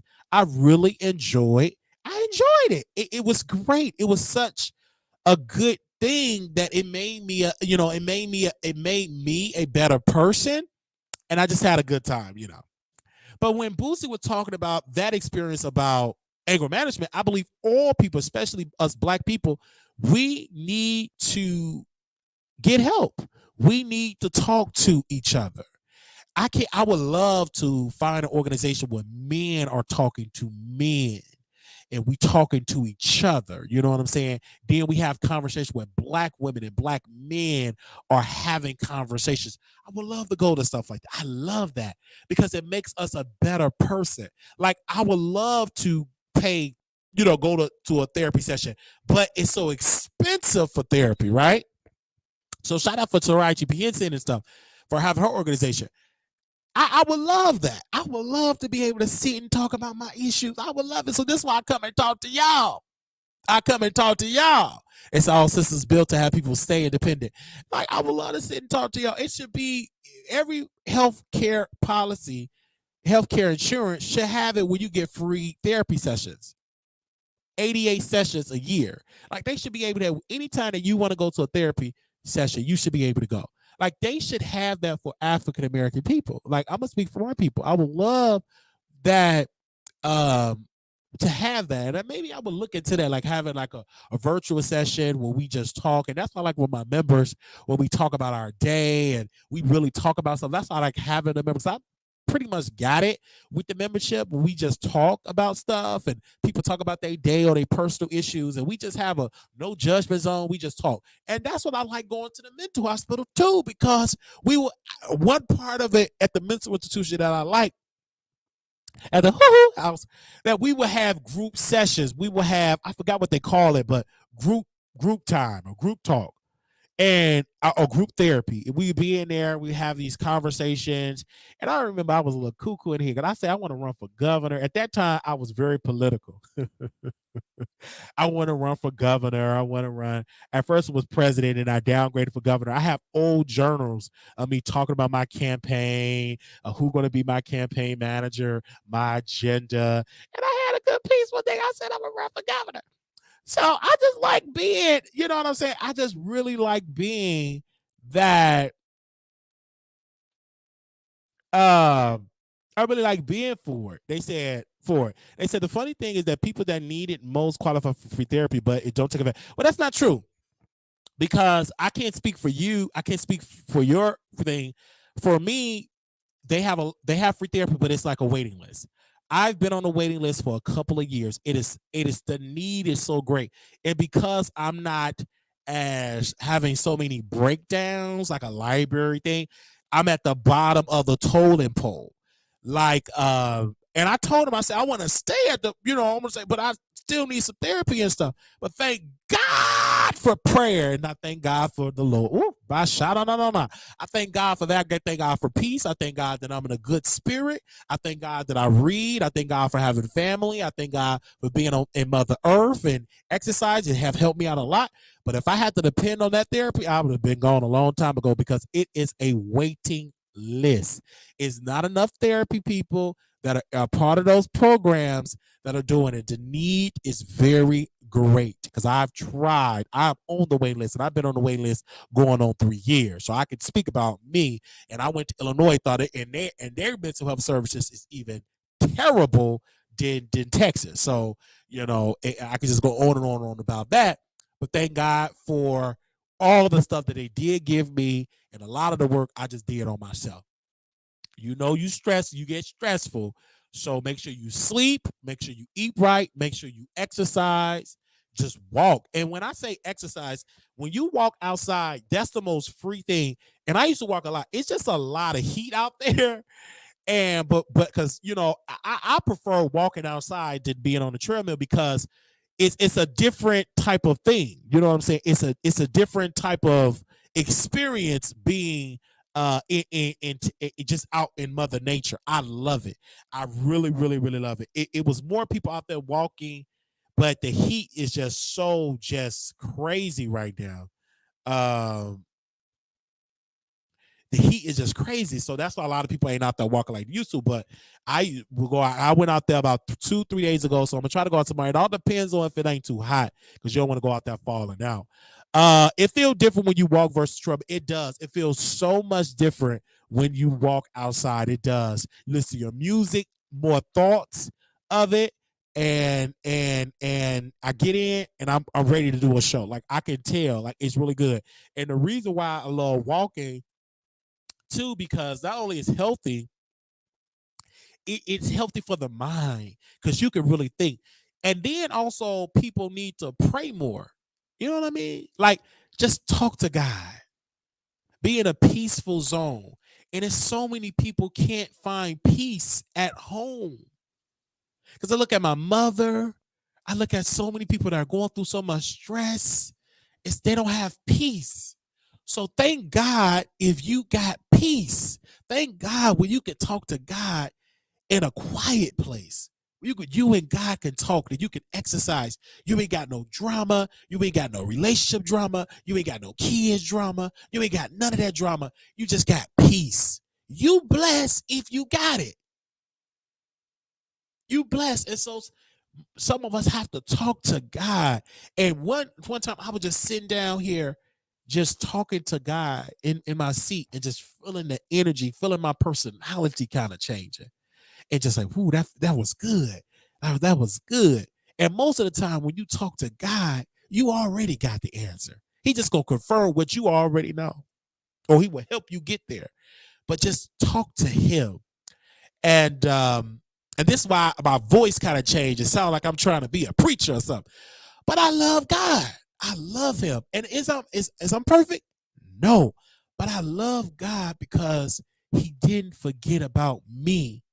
When I was at my lowest, he was there. I love him for that. And so sometimes we got to remind ourselves, when the last time you read the word? When the last time you talked to your father? When the last time you talked to the creator? And this ain't for everybody. If you ain't believing in that, that's fine. That's your life. But I can speak for me, and I have the microphone. And when you got the microphone, you can talk how you want to talk. So I ain't gonna never be ashamed of God, because I remember God, what he done for me. Number one, I ain't supposed to be here. I'm supposed to be dead a couple of years ago for the mess that I did. But God said, it ain't your time. Amen. So I love him for that. I love him for his grace. I love him for the things that I didn't even know he did. I thank him for that as well. For the health. It's some people that got a twisted back, going through back problems and on Percocets. I thank God I ain't on no Percocet. I haven't taken no medicine a long time, and I'm doing good. God is good.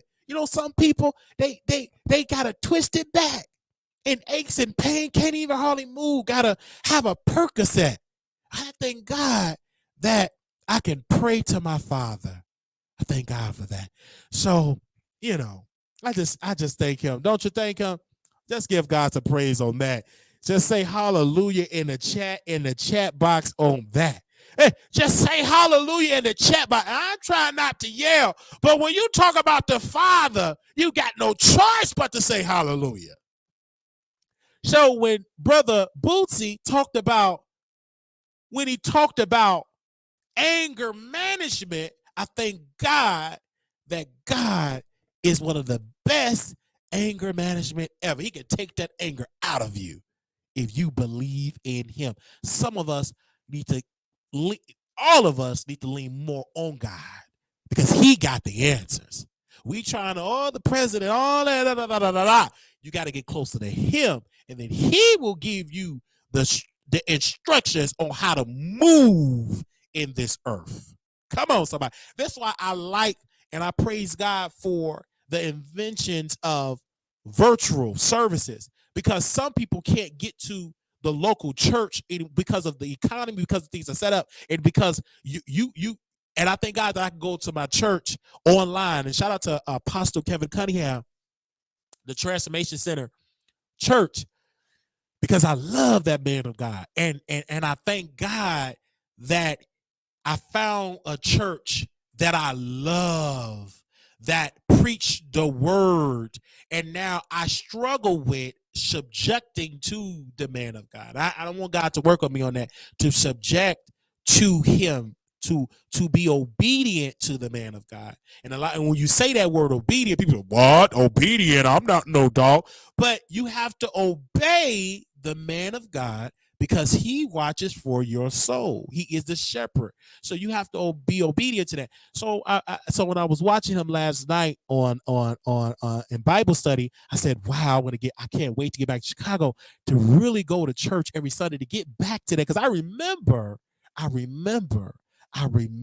growing up being in the presence of God. I want to get back to reading the word like I used to, right? And praying like I used to. I want to get back to that, because sometimes I forget, and then God always really say, you already got the answers, Marquise. It's just simple. Brother, you already got the answers. Only thing you got to do is do it, because you got the answer. You've been in church. You've been knowing God. You've been knowing of my presence for a long time. Get back to the basics. Get back to the basics. Get back to your Father, and he will receive you. And that's why I love it. And I love talking to y'all here and talking to hundreds of people. And then sometimes too, because I struggle with, I said, Lord, I should have more people following me. And God always remind me, you just got to be patient. Some of us is impatient because we looking at everybody else, and you losing focus on what God already gave you. And he ain't gonna bless you if you just impatient, because you trying to rush the process. And I thank God for that God keep me grounded. He said, be obedient, be appreciative to the people that is here, and be more active to the people that is here, because he have already blessed you with a platform. And keep at it, and then God will increase you again. He ain't gonna give you the million, because no, you got to work for this. You cannot rush. You cannot compare. You can't do it, because I tried it. It ain't gonna work. Only thing that you got to do is focus on you, and see and work on you, get more training, and focus on you, and build you up, and God will do the rest. And he have already done it. And then once I start going and putting that extra work, putting that extra mile, I see an uptick of growth, because I'm now like, okay, I got to put in more work. All right. I said, okay, God. And I start, more ideas start to flow. And I'm not the best, sorry, Boosie, but I'm going to keep you up here. I'm not the best editor, but God blessed me to know somebody, and they taught me just the basics. I said, just give me the basics of how to chop it. And he taught me how to do it, and we're here now. So, but it's work. Whatever you do, it's a work. It's a work. It's not easy. Because if it was easy, a lot of people, if it was given to you, you're not going to appreciate it, because it's given to you. You're going to mistreat it. But if you work for something, I mean, staying up hours of the night, 3, 4 in the morning, sacrificing sleep, going to work full time, coming back doing it, and then you finally you won't appreciate that, because you put in the work.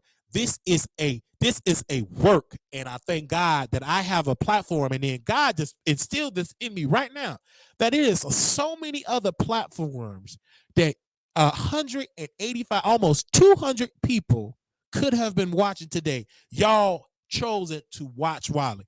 And some of y'all are so faithful that you don't watch hardly no. When I'm live, you coming right over to the Wiley Show. God given me an audience. And so sometimes I have to apologize because I don't appreciate. Sometimes I'll be like, oh, whatever. I want more. But no, you got to appreciate the 2 to 3 to 200 that's here. So how God gonna bless you with 3, 4, 5, 6,000, and you don't even care about the 200 people that's in there? No, God ain't gonna do that because you know your heart ain't in the right place. So I appreciate that. And once you see it, it's like, wow, you could have been anywhere on the internet. Do you know how many shows? I can't count how many black shows that talk about celebrities that you all could be watching right now, but you chose to come to the Wiley Show and watch? That, to me, you got to appreciate that. And I appreciate y'all, and I want to say thank you for taking the time out to come and see and watch Brother Wiley. And I'm not the smartest, baby. I will F up a word and slaughter a word in a second. But despite all of my shortcomings, you still see the gift. You're not the most educated. Your vocabulary is not, it's limited in some areas. But despite that, I still like watching the Wiley Show because he got a gift. Okay? Yeah, I'm a little slow. I told you that. But despite the little slowness, God still said, you still gonna watch Brother Wiley. Do you understand that? So I liked it. And sometimes I be like, whoo, Lord, whoo. Good God. And they still here watching. They still here coming to the Wiley Show, appreciating the Wiley Show. It's not hard. It's not, it's like, woo, and y'all still here. And I thank y'all for that, for being here. I just had to say that. I just had to say a thank you to the staff, to the producers, that it is here. And shout out, because in the chat, it's only about 60 y'all that's commenting. But it's 190 people. Okay? It's 190 people.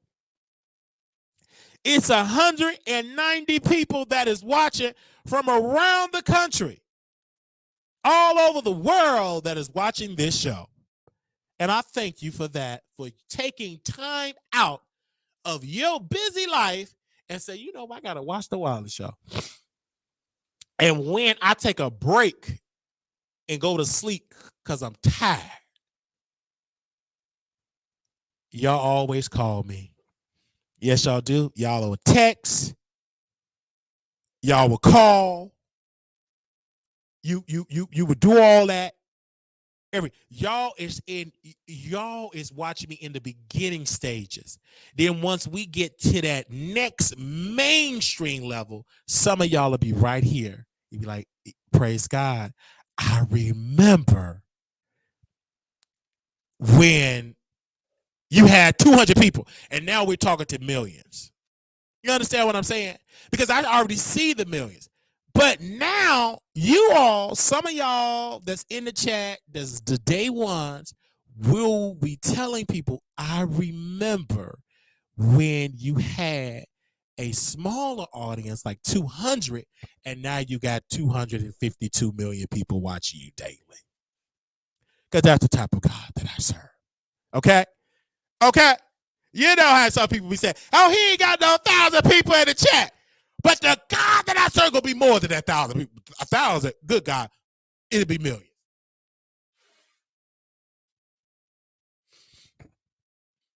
It'll be millions. You never seen a YouTuber talk a live stream show that have 14 million people watching. You never seen it. You'll see it with me because the God that I serve, he'll do it. Doors, he would do it. So, okay. Because we miss you going live every day. Y'all miss me going live every day. I know y'all do. But we here. Now, we talked about Boosie. Let's get him off the screen here. We talked about Boosie and the anger management. And look at that. We've had a whole sermon there. Y'all better donate and give to this show. You know, we got to ask for offering. Because y'all got a blessing right then and there. Look at God. God did it. I said, lean on the God. Okay, lean on him. Lean on him. All right, now we got to talk about DJ Envy. Now, DJ Envy is upset. He is pissed That man said, listen, I'm going to ask the court to throw out this lawsuit because I did not do anything with this fraud. I'm not an employee with the New Jersey Flips with this company. I'm not an employee. I want to give y'all the backstory. DJ Envy is known to do real estate deals. He and this gentleman that was obese, he decided to go around the country and people were signing up for deals. And DJ Envy was signing up people to give money for real estate. They had a credit guide, help people to get credit, help people to get houses. They would put their money together. They would go on walkthroughs. They went on IG and all of this. And fast forward to today, that they were putting money into these deals and the people wasn't getting their money. They were putting their money into these deals and it was almost like a Ponzi scheme. Okay, let me read some of these articles here because I want you all to get into this. Make sure y'all share it. They said, okay, because he filed a motion, shout out to the Shade Room, DJ Envy files a motion to dismiss the lawsuit accusing him of real estate fraud. DJ, whose real name is Rashad, has filed a motion to dismiss the lawsuit that accused him of real estate fraud on Wednesday. In a lawsuit filed last month, DJ Envy, along with his business partner, Caesar and Jennifer, were accused of taking nearly $2 million in investments from plaintiffs Anthony, and Anthony is another Anthony Martini. The two plaintiffs claimed that they invested in two real estate ventures, the Tyler Company and Flip 2, Dale. But Envy and the Envy and PINA Peanuts took the money without following up on the project. They claim that the defendants used the funds to support their extravagant lifestyles and or pay off their other investors. Envy is now asking the court to dismiss the case with prejudice. According to court documents obtained by the Shade Room, DJ Envy said he is not and never was an employee or representative of the Taylor Company or Flip 2. He goes on to say that he believed the plaintiffs intentionally included him in the lawsuit solely to exploit the fact that he's a well-known individual and to sensationalize the case. The documents also include text messages between Anthony and DJ Envy where Mr. Anthony opened up about the issues he was having with Peanuts. Okay. Envy believed that Bayron was reaching out to see if he could obtain additional information regarding Caesar and his wife, but Envy explained he was not involved with Peanuts with respect to the Taylor Apartments project and the Flip 2 duo. Okay. Caesar corroborated Envy's story, agreeing that the Breakfast Club co-host is not and never was a member of Flip 2. He went on to say that Anthony, his wife, himself are the only members of Flip 2. However, Flip 2 may have included Mr. Caesar's name in a certain flip deck discussing the business, a move that was done without his knowledge and consent. Aside from having no involvement with the Taylor Company or Flip 2, Envy also claimed to be a victim himself. He said, this is DJ Envy, he said that he invested $500,000 in a separate project with Plea, okay, thank you, to renovate a former school into our apartment building. Plea's promised DJ Envy that they would return his initial investment within 1 year and receive a monthly dividend of about $17,000. However, he have yet to receive in distributions or returns of capital in connection with his project. They set to return to court on September 8th. But this is the point. This is why celebrities have to be careful putting their name on this type of project. Now, DJ Envy, you put out this opinion that you put out this image that you was connected with the flip guy, that this was your partner, this was your business partner, y'all was doing deals together. But now that you're getting sued, oh, I ain't got nothing to do with this company. I wasn't a part of it. I wasn't an employee. I wasn't a representative. But they could show the videos and the texts and the Instagram posts of you standing side by side, painting this picture that you are a representative of this company. And most people didn't even know who Caesar was. They only follow Caesar because of you, DJ Envy, because of you, Rashad. Let's be clear. Nobody, this would not be a story if it wasn't for you being a part of it, because most people wouldn't have given their money to an unknown guy named Caesar. No, they wouldn't have done it. A lot of these people starting to get into real estate in that area because of you, DJ Envy. You announced it on your show. You talked about it on your show. You did that.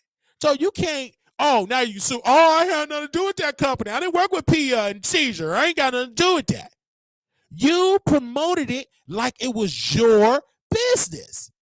And you shocked that you're getting sued, and now you want the lawsuit, in which I don't think it's going to get thrown out. And then you got what was the name? What was the guy's name? Tony the Closer, in which he's a scammer in my opinion.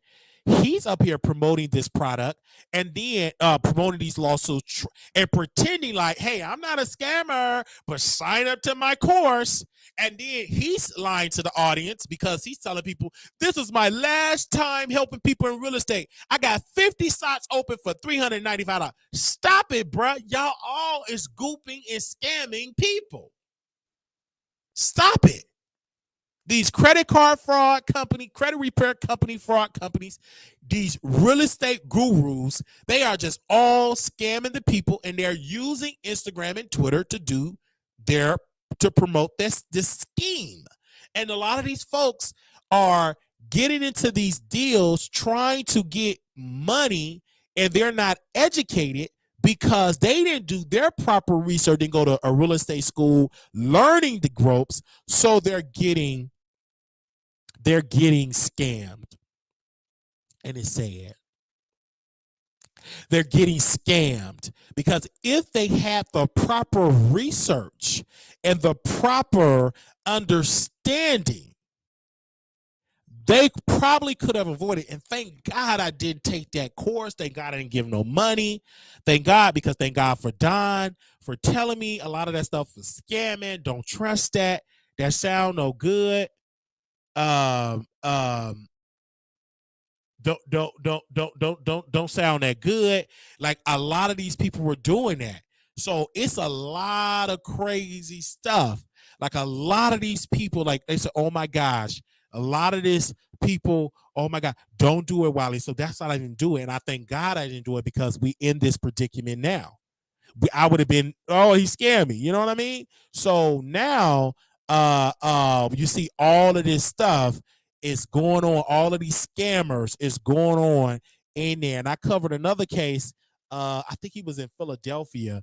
What was the man named $1 billion? If some Philly guy, it was a guy in Philly that was owing people a lot of money, hundreds of thousands, millions of dollars that people are getting scammed. They're spending their life savings on a Ponzi scheme, a scam, getting properties that were no return, and they're doing it. And then a lot of these people, you're paying this money, and yes, they got all this fancy looking cars and stuff, but they're funding that lifestyle with your hard-earned money. It ain't from their real estate deals, it's from the scamming. All right? Okay, so that's what I'm saying on that. All right, DJ Envy. But again, I think DJ Envy, I think they should have sued the radio company, the radio station, because you were promoting this. You promoted this, and you became an advocate for this, and now you caught up, and now you're dealing with this all over social media. Now you're dealing with this, and it's bad. And now I want some sympathy. Please don't sue me. Of course they're going to sue you. Why not? You did all that talking with them rosy cheeks. You did all that talking. You were promoting it. And I would sue the station as well, because you use your power that you employed with. You use your power, and I would have sued iHeart, and I would have sued all of them. I would have sued them too. I would have, in my humble opinion. But you want this sympathy. Then you got on the phone with Tony the Closer. Y'all were talking, or whatever the case may be, and you allowed to get baited by another scammer and clout chaser, Tony the Closer, and he is building his platform on dragging you. He is building his platform and dragging other scammers so he can get more clients so they can get scammed. I just don't understand it.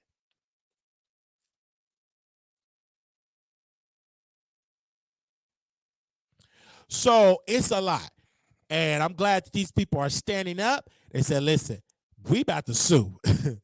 And they are suing. So we're going to dive in. Once I get a hold to the complaint, I'm going to read it to y'all on the air. But right now, I don't have the complaint. We're going to dive more into it. But I do want to say shout out to the Shade Room for posting that on the show, posting it on there. And shout out to the team over there. They did a good job. It was really, really good. Love it. Okay. Really, really, really love it. All right. Now, let's get into Sexy Red. And Sexy Red, Sukihana, and Saucy Santana was dancing on the car.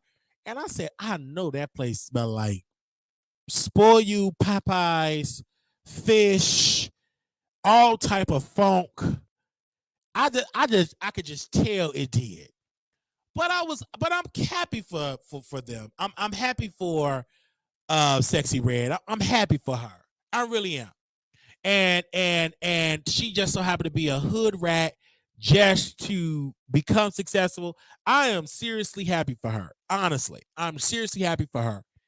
I am seriously happy for Sukihana, but it is trash. And the reason I don't like Sukihana because she decided to go to the UK, talking about eating people, but in this beautiful UK, and I love the UK. That's why my royal family in. I love my royal family. Don't talk negative about my royal family. No, my cousins, they don't just know it yet.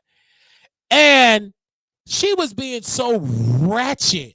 And then the video, booty all around, tall, pound town. Like that video was so cheap.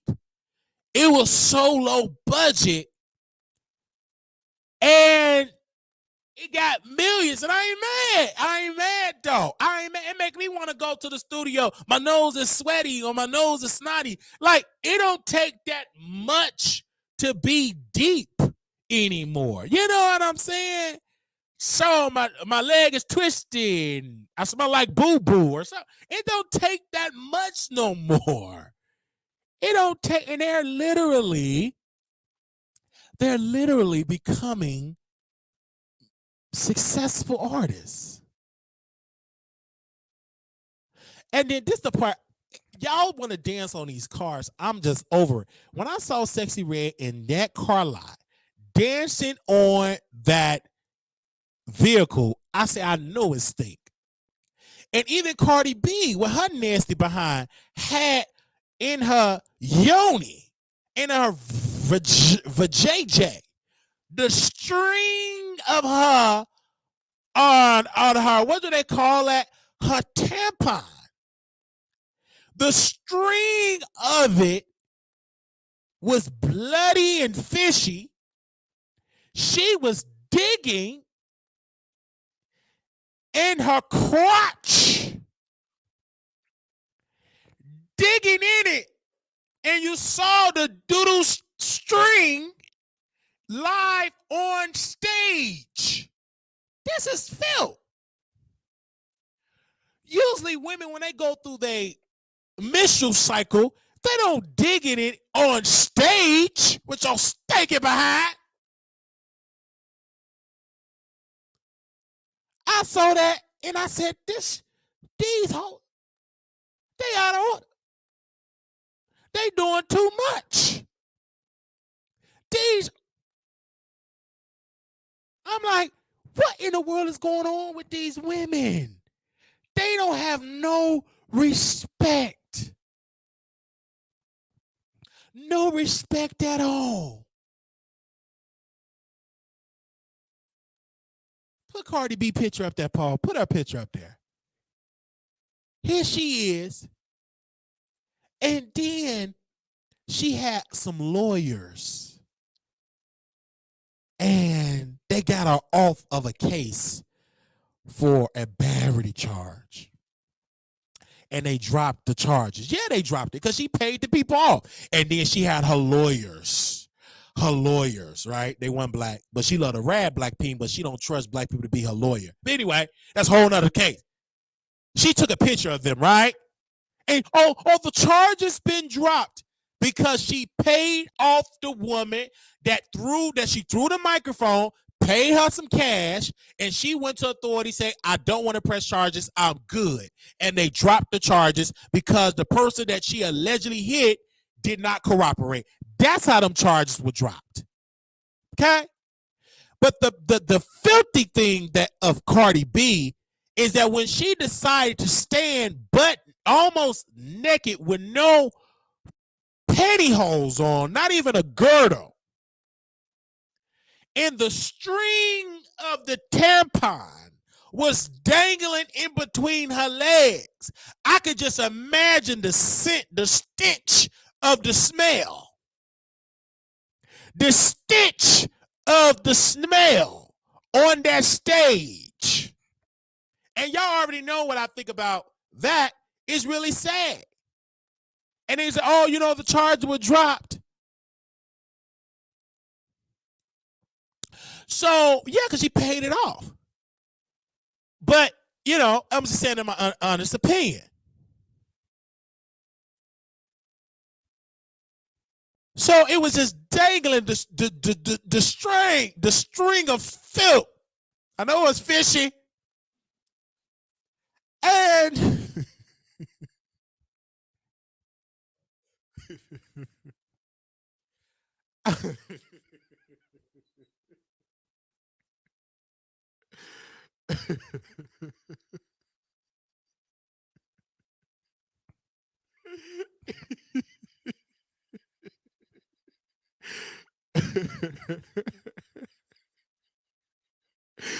so it was stinking. And I'm looking. Now, mind you, I'm minding my own business, right? I'm minding my own business like I always do. I mind my business. I don't bother a soul. I just mind my business and y'all's too. So I'm on my Twitter account. On my Twitter. Minding my own business and y'all's too.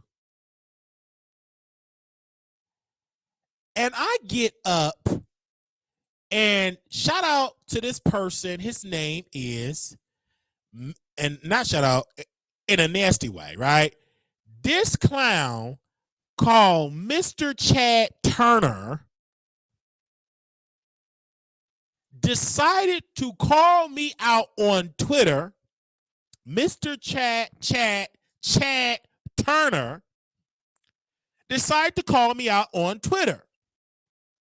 He came at me on Twitter and said, "Why? I want to make sure I can find the tweets. Give me a second, because it's a little bit to explain, and I want to make sure I can find the tweet. So hopefully he did delete it.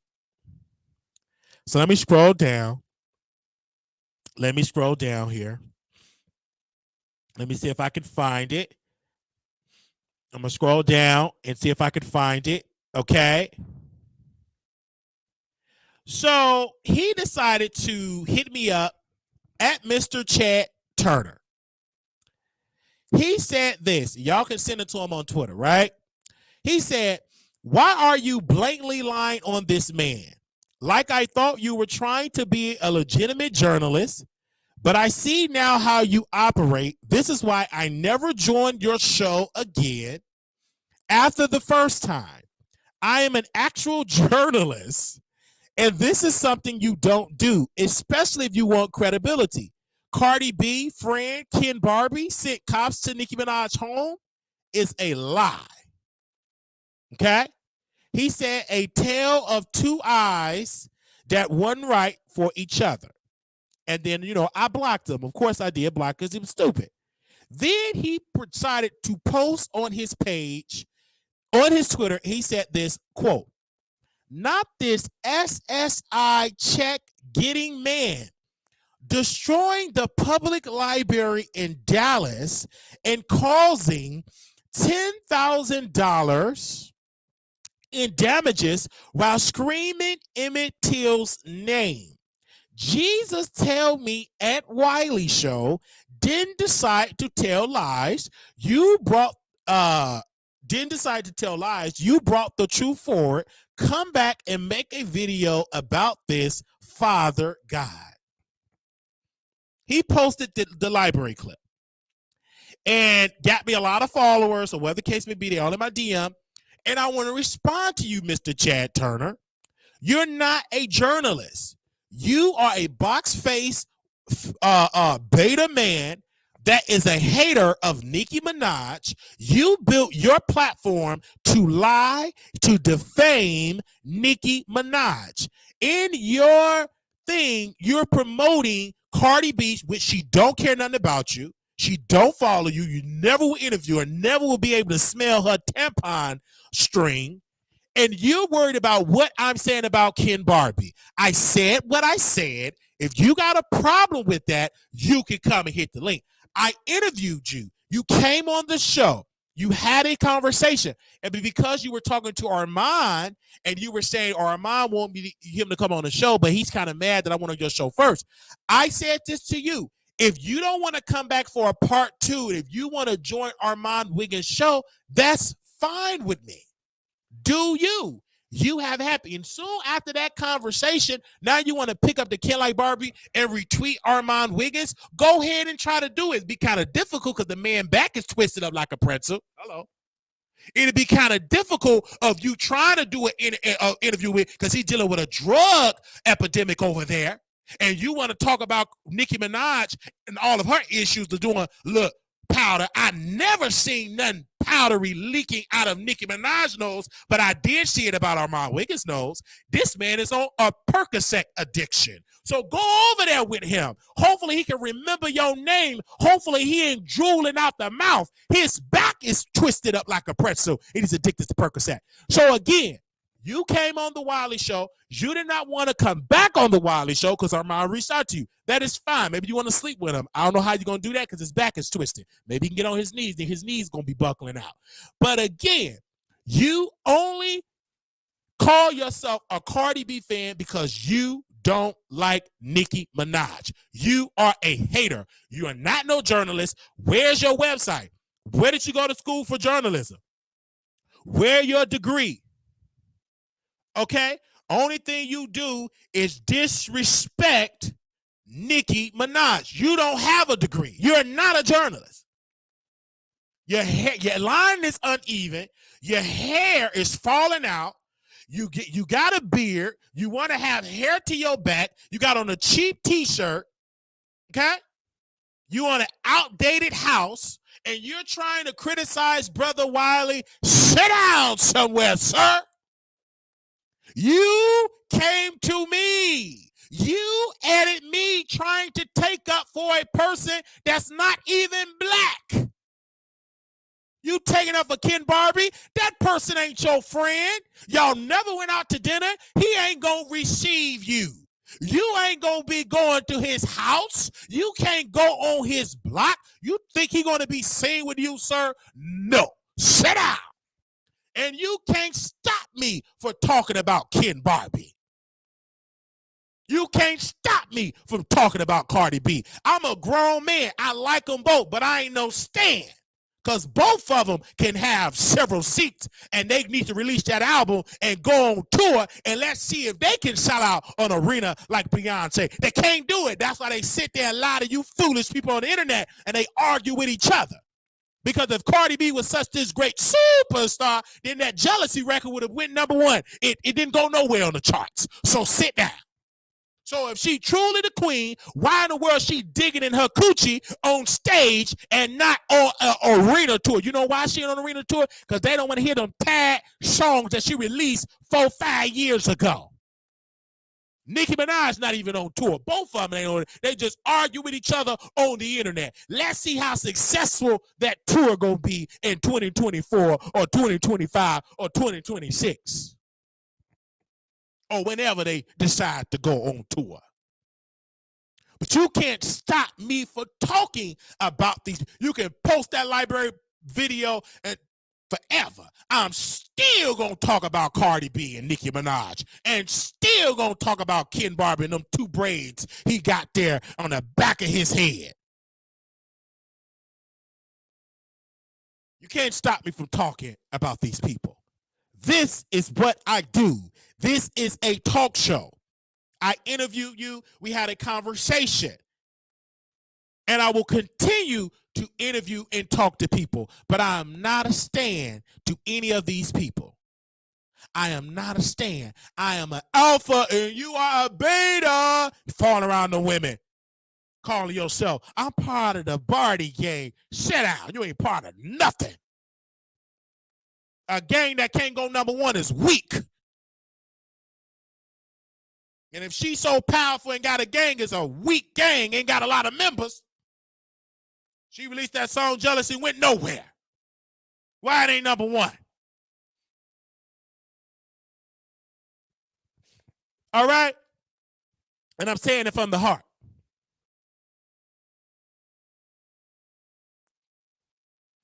They come to Brother Wiley. And I mind my business. I was on Twitter minding my own business. And he said, I'm going to say this before I block you. I blocked him first. I said, you ain't going to say nothing to me, sir. You out of order with your foolish self. Don't you talk to me. I'm an alpha male. I'll put you in your place, sir. Sit down, you wicked bottom. You can't put me in my place. You are a bottom. I'm a top. You out of order. Get somewhere and get on your stomach. Maybe that back, maybe you can untwist Armand Wiggins' back. Bottom. Get in my face. You should do all that talking. Talk about what you go. I'm going to block you in a second. You are a loose bottom.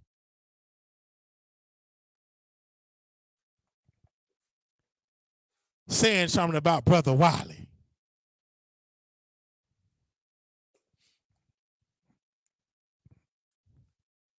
So, again,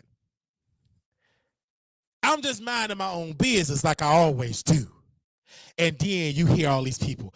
Wiley's still around. All these people. Yes, I'm still around. Still successful. And my back ain't twisted. Okay. Now, get them off here. Give me a second. Love you. Love y'all. Love my audience here. Y'all here. I told y'all we're going to get into it. Did all that talking.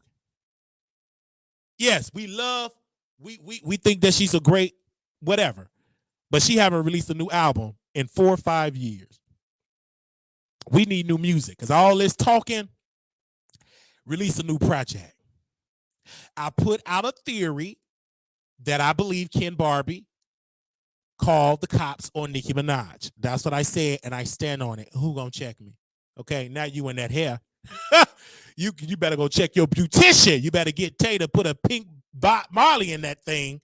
Okay, look, Anyway, so let's go to Nicki Minaj really quickly here. Nicki and Lil Uzi Vert. Now, Lil Uzi Vert, I want to make sure I quote him right. I don't want to misquote Lil Uzi Vert. Lil Uzi. Stupid name. These stupid names these people got. Anyway, just look at him. You know he just think. Anyway, give me a second here. I want to make sure I quote him right because I think he was throwing shade at Nicki Minaj. I believe he was throwing shade. So give me a second. Let me scroll down here. Let me scroll on down here. If I can find it. Okay, he said Lil Uzi Vert said this. Nicki Minaj approached him about not including her on his album, Pink Tape, before they made a song together. He said, Nicki Minaj said, how you going to drop an album called Pink Tape and you know pink is my thing? This is on the Neighborhood Talk. They said Lil Uzi Vert recently talked about a conversation he had with Nicki Minaj pertaining to his latest album, Pink Tape. In an interview with GQ Hype, Uzi recalled the moment he received a call from Minaj, asked him about the name of his album. Nicki hit me up like, how you going to drop an album called Pink Tape? And you know pink is my thing. Uzi quoted, I was like, oh no, you are right. I'm going to send this over right now. And I sent it to her right there. The two ended up putting together a hit song by the name of Endless Fashion, which if you can remember, went viral with its infamous chin check line. Okay. Now, first and foremost, let me tell you why Nicki Minaj is out of order. You don't own Pink. All right? Sit down somewhere and shut up. You know Pink. You don't own the color with your foolish self. That's a fool. And y'all weak beta, weak man. I would have put her in that place. Hold on, lady. Hold on, miss. Hold on, Onika. You out of order. I can name my name pink, blue, green, and yellow. Ain't nothing you can do about it. You don't tell me how can I do that. You know that my thing. No, sis, you out of order, woman. Put you in your place. I will chin check you with this authority. Calling my phone telling me pink is your thing. No, you out of order. You respect me as a man, but because that's a beta right there, look at feminine beta, he ain't got no strength. He ain't got no backbone. Sitting there gonna let that woman, you call my phone. You know pink is I would have put her in that place. You out of order with your foolish self. With that wig on your head. That ain't your real hair. You got that pink for Lil Kim anyway. I would have put her in that place and put Lil Kim on the record. Telling him that that's your thing. You better sit down. Talking that mess. And y'all sitting there eating it up because that's Nicki. She's still a woman. That ain't her real hair. Tell her to take that wig off. Let's see the real natural look. Them ain't even her real lips and breasts and thighs. That's something that she got in the Motel 6 or some hotel. Because Lil Wayne was talking about skinny body that made her get all that concrete in her body. I know, don't say nothing because I know y'all are barbs. You grown. You're a fully grown woman with high blood pressure calling yourself a barb. You out of order, your foolish self. That's why your ankles are swollen. You got high blood pressure and high cholesterol calling yourself a barb. Sit down with your foolish self. If I see one grown person call themselves a barb, you gonna get a rebuke. You know I'm a barb. It chin check me. I'm like Nelly none chin check. That's a stupid lie. Talking about somebody's chin and you weird looking woman Nelly know with that big old wide chin. That's just a compliment. Ain't no compliment. Somebody talking about that big old wide chin of yours. Talking about that ain't no compliment. That's an insult. Talking about that big old thick chin of yours with the big old jaws. Talking about, oh, that's such a compliment. That ain't no compliment, you liar. That's an insult. Anyway, I'm getting kind of upset about that. Lying to her. She ain't got all that power. She can't even sell out no arena with that power. If she did have it, sell out an arena like Taylor Swift and Nicki Minaj. I mean, Taylor Swift and Beyonce, Nicki. If you got all that power, sit down. So, that's what I got to say. I know y'all, it's rough, and shout out to my boo thing. He's a huge Nicki Minaj fan.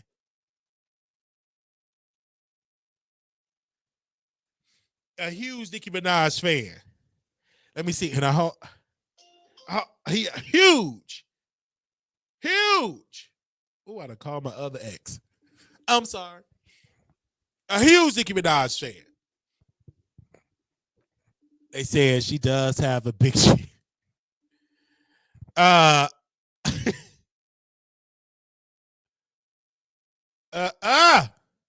Okay. Imagine, hey, no, they said, "Why they got too many boos?" No, I don't. Stop it, Elliot TV.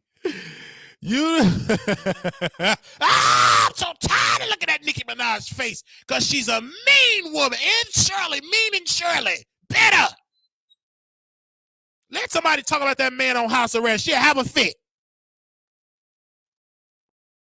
Anyway, I gotta say that because I gotta keep it real. I just didn't like doing a little Uzi Vert like that. Doing a little Uzi Vert like that. Getting on his phone with that foolishness. Now I know y'all mad at me, the Barbs, but it's okay. Y'all gonna be okay. I love you. But I gotta rebuke you and tell the truth. I sleep better telling the truth. I sleep better telling the truth. I sleep better telling the truth. I sleep better telling the truth. So if Nicki Minaj have a concert, I go there and be on the front row seat to Nicki Minaj show. It'll be in a theater or a club. And I'll be there and I support Nicki Minaj. Okay? But I just didn't like her disrespecting my brother like that little Uzi Vert. Saying that the pink thing is her thing. And it's not. You don't own pink. All right? Anyway, you don't even own your masters. Now let's go ahead on. I want to get to our last topic here. It's a lot of topics that we got to get into. I'm going to get into my last topic here. All right? Get into my last topic here. I got two more topics, but let me see. I could just do this really quickly. Tory Lanez. He go Tory Lanez. And Tory Lanez go to the courtroom or have his lawyer say, I want a class probation. You ain't getting that. You need to be in prison. And then Milagro sitting there with her foolish stuff. Just as foolish. Oh, I'm so tired of foolish women. He should be out free. No, he should not be out free. Let him hit you in your pinky toe. Then come out and see, do you want a man to be out there for free? Foolish. He committed a crime. He hit that woman in her pinky toe. He was found guilty by 12 jurors. Y'all sat in that courtroom and lied, talking about he winning. It's a strong case. And them jurors said guilty. And you sat there talking about you want him to be free. Sit down. He ain't being free nowhere. You ain't even got no bra. They got your chest meat hanging from left and separated from the right. That needs to have some type of freedom. But you can't get mad at Tory Lanez because Tory Lanez committed a crime and he have to do the time. Some crimes need a prison sentence. He didn't just bump her toe with his small feet. He papawed it. And stuff was oozing out of that pinky toe.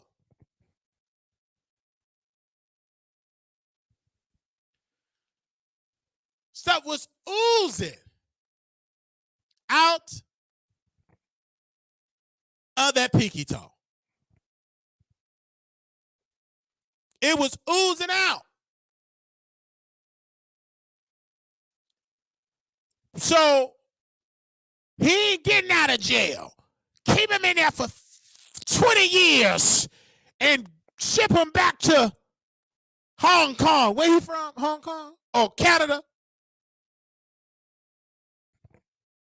Ship him back.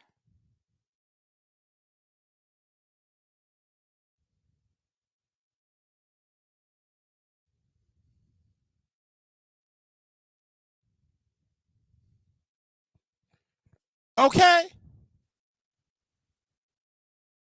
So I just had to say that. He going to prison. And Milagro, sit down. He lost. Gone to another case. Let's move on. I hate to just, he getting out. He getting out.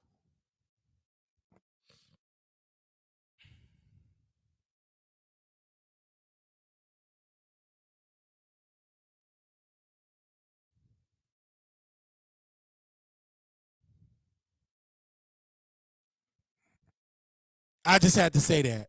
All right. Now I'm gonna move on to our last topic here, because we've been on here for 2 hours and 23 minutes. Whew, we've been on here a good show. I think we talked about everything, but our last subject here, we're gonna just dive into. Give me a second while I bring her up really closely here. We got our picture up here, Lizzo. And I want to make sure we get to the understanding of this Lizzo case. So I do want to say shout out to what I could pull off the internet. Vox. Shout out to Vox.com. The allegation against Lizzo briefly explained. 3 former dancers are accusing Lizzo of harassment. She denies it. Lizzo, a pop star who built her brand on both body positivity, empowering upbeat hits, is facing a new lawsuit. The levels serious allegation, including claims that she created a hostile work environment, engaged in harassment. Lizzo has denied these allegations, which have raised questions about her treatment of employees, as well as the reality of the image she was cultivating as a champion of plus size women and women of color. The lawsuit filed by 3 of Lizzo's former dancers this week also alleges misconduct by her production company, Big Touring Inc., and her dance team captain, Charlene.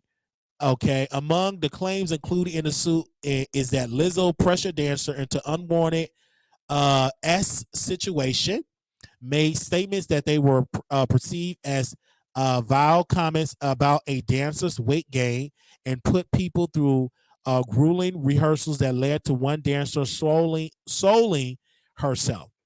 In an Instagram post, Lizzo pushed back against these allegations, claiming they are as unbelievable as they sound and too outrageous to not be addressed. She also hired a Hollywood lawyer, Martha Singer, an attorney who has previously worked with Jonah Hill, Kim Kardashian, and Chris Brown, to represent her in the case. This is Lizzo's full statement. She said, "These last few days has been gut-wrenching, difficult, and overwhelmingly disappointing. My work ethic." Hey, I'm live right now. Hello? Yeah, I'm still live. Oh yeah, I was just that's what I was telling you. I was still live. I'm talking about Lizzo. Okay. All right. These last few years has been gut wrenching, difficult, and overwhelmingly disappointing. My work ethic, morals, and respectfulness has been questioned. My character has been criticized. Usually, I choose not to respond to these false allegations, but these are as unbelievable as they sound and too outrageous to not be addressed. These sensationalized stories are coming from former employees who have already publicly admitted that they were told their behavior on tour was inappropriate and unprofessional. Known for hits "Good as Hell," "Truth Hurts," Lizzo has been she had catchy hits. Let's get into the allegations here. Okay. The allegation against Lizzo briefly explained. The lawsuit brought by plaintiff Crystal, Ariana, and Noel Rodriguez alleged 9 areas of misconduct in total related to their experience on Lizzo's special tour. Some of these claims are made against all 3 defendants, including Lizzo, Big Girl, and Quigley, while others are only alleged of some of the defendants. Additionally, some of the claims are made by all 3 plaintiffs, while others are only made by individual plaintiffs. The civil lawsuit was filed in the Los Angeles Superior Court and could result in monetary damages for the plaintiff and where to move forward, and the defendants were found liable. Prior to the filing the suit, Davis and Williams has been fired from the dance, while Rodriguez said she resigned over how poorly her colleagues were treated. The allegation was made against all 3 defendants, including hostile work environment. They said S harassment, a failure to prevent S harassment in the workplace, and a failure to prevent religious harassment in the workplace.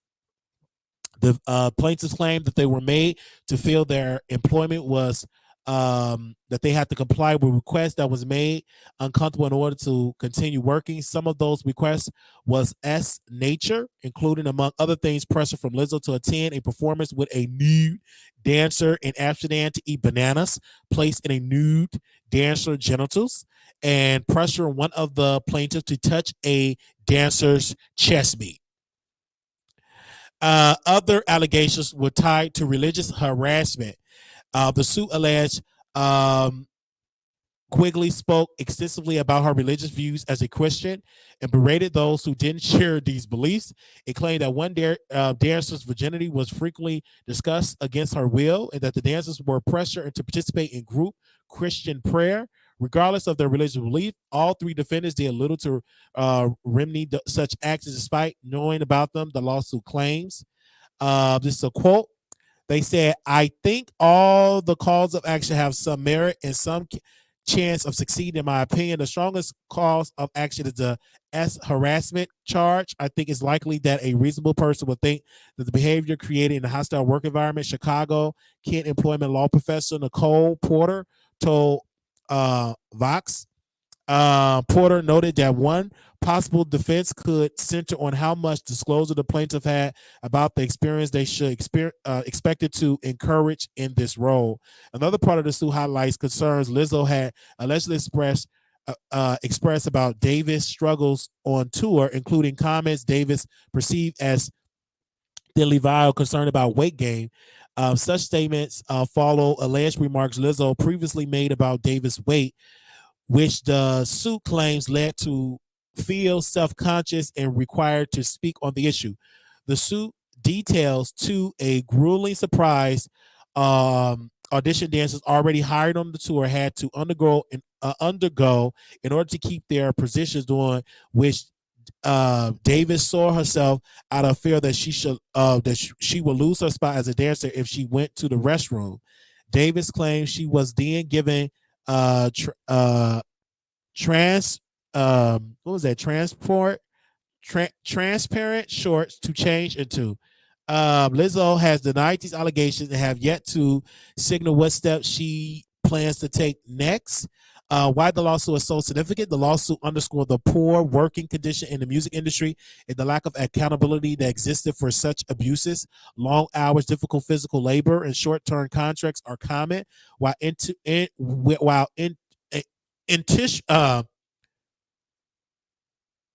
oversight of institutional oversight of individual artists isn't always present. Other artists, including Cher and Britney Spears, have been sued by their employers in the past for alleged discrimination and battery. For example, Cher case was dismissed and Britney Spears case was she settled. So it's a lot. It's a lot with these allegations. But again, I don't believe it. I still don't believe it. I don't believe that she made them eat a banana and touch nothing. I don't believe that. I believe they did it all willingly. I don't believe it at all. I believe Lizzo is innocent, and I can't wait for trial. And Lizzo, do not settle. All right, make sure don't settle, because settlement is guilt. Don't settle. Stay on it and fight this to the end. I believe you're innocent. I don't believe that you're guilty. I believe that you did not tell them to eat no banana in somebody's crotch. I don't believe that. I don't believe that at all. I don't believe you told somebody to eat a banana in their crotch. I just don't believe that at all, personally. And I'm just keeping it real. Lizzo ain't no different than a Beyonce, like them both fan, not stand. So we see that at all. But I know some of y'all think that they're guilty. They think that Lizzo is guilty, but I understand it. But I personally don't think that she's guilty at all. I think that she is innocent. And I'm not going to stand here and allow you all in this chat to come at her like that, because she is a beautiful plus size black woman. She is black. Everything about her is black. And I made sure to put a picture of her in all black. And so we want to say thank you to y'all tuning into this show. I know a lot of y'all upset because y'all feel like Lizzo is guilty, and I don't believe that she's guilty. I believe she's innocent. I believe that she's an innocent black woman. I believe that those dancers, you already know, it's a very tough job to be a dancer and touring. And let's not make Lizzo to be the bad person in this case. I have a tremendous track record with calling out guilty people, and my gut is telling me that she's not guilty. My gut is telling me that she's innocent. My gut is telling me that she is a woman that is an innocent black woman, and she's not guilty at all. And I'm just saying it from the heart. And I know y'all don't want to hear this because y'all got other things against y'all. A lot of y'all are bitter about that and jealous because you're not on the level of Lizzo, and you can't get a man to eat a banana off of your chest meat. And y'all trying to paint this picture that she is guilty. And I don't believe that at all. Most of y'all in the chat is just upset that y'all don't have a man to eat a peach out between your chest meat, and y'all think that she is guilty. So I personally don't think she's guilty at all. I personally don't think that. Now, I open up the phone lines if you all want to call in. And if y'all think she's guilty, press 1. If y'all don't think she's guilty, press 2. If y'all think she's guilty, press 1. And I ask y'all, please, press 1 if y'all think she's guilty. Press 2 if y'all don't think she's guilty. Press 1 if y'all think she's guilty. Press 2 if y'all think she's not guilty. Press 1, guilty. 2, not guilty. 1, guilty. 2, not guilty. 1, guilty. 2, not guilty. 1, guilty. 2, not guilty. 1, guilty. 2, not guilty. 1, guilty. 2, not guilty. 1, guilty. 2, not guilty. 1, guilty. 2, not guilty. 1, guilty. 2, not guilty. 1, guilty. 2, not guilty. 1, guilty. 2, not guilty. 1, guilty. 2, not guilty. 1, guilty. 2, not guilty. 1, guilty. 2, not guilty. Okay. Let me see what y'all saying in there. All right.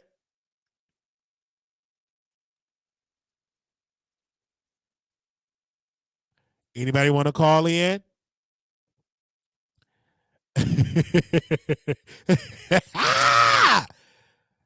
Okay.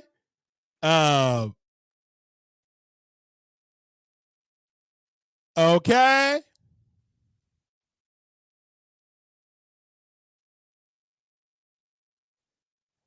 Okay. I just want to say, anybody want to call in?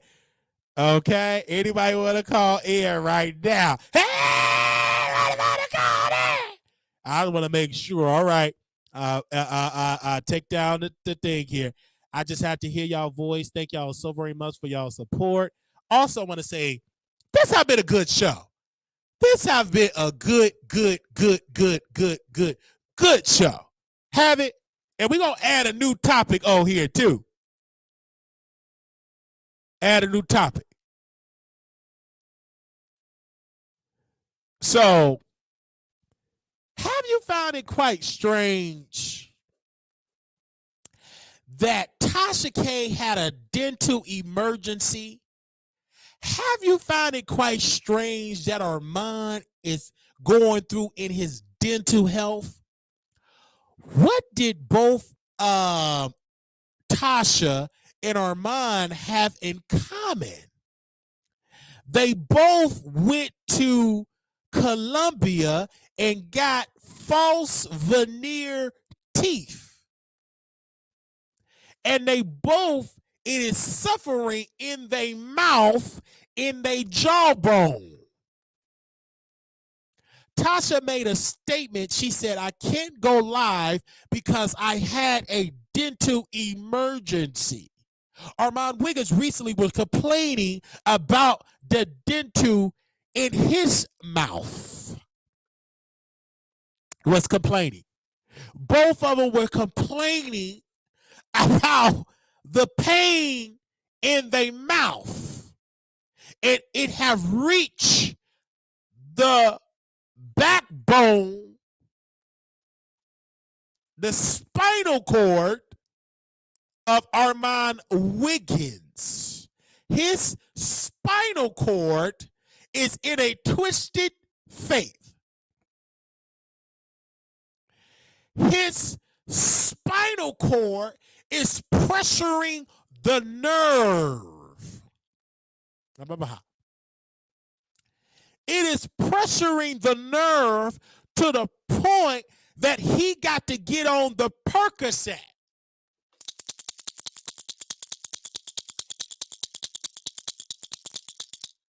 He got to get on the Percocet to relieve the pressure on his nerve. And it do not relieve and heal the twisted pressure spinal cord. It actually just gets you high. But once you come off the Percocet, the twisted, excruciating pain is still painful.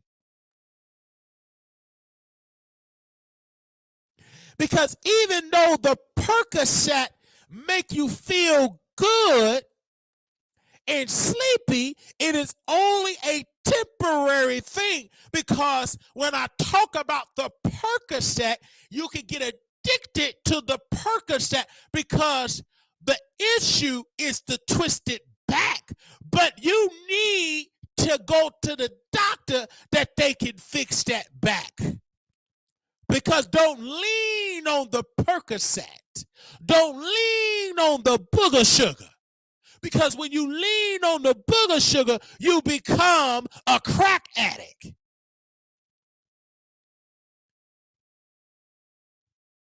You become a crack addict. And he's in that Airbnb infested with crime, addicted to the Percocet. I was just watching a movie on Hulu.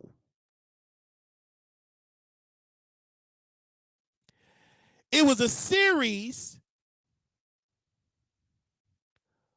on Hulu about the opioid crisis called Dope Sick. Do you hear me? Dope Sick. S-I-C-K. So I don't want him to be addicted, and I'm calling it out. And see, some of y'all, I gotta call it out because that could be your brother. Some of y'all already addicted to pills. You're addicted to it right now, so you already lost. So I don't want to see that from my brother.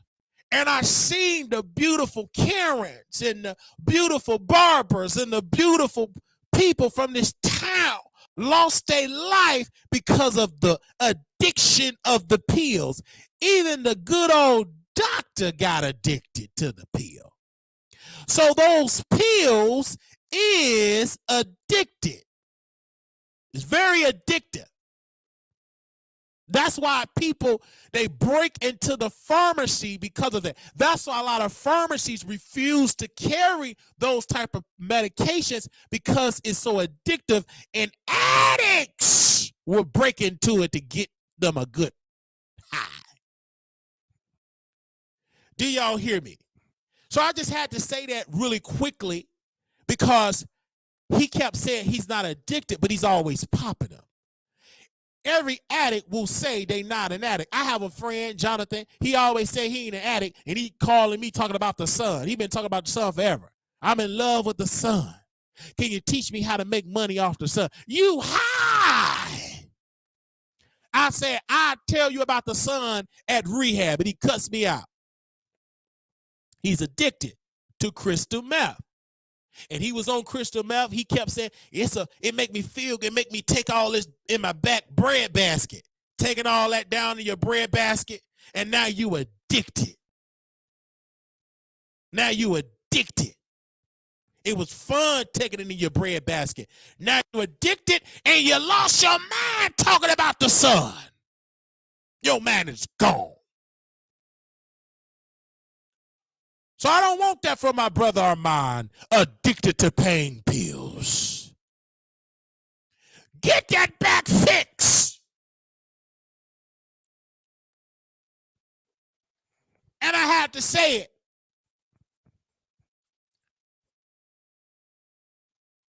Because drugs is running through our community like water.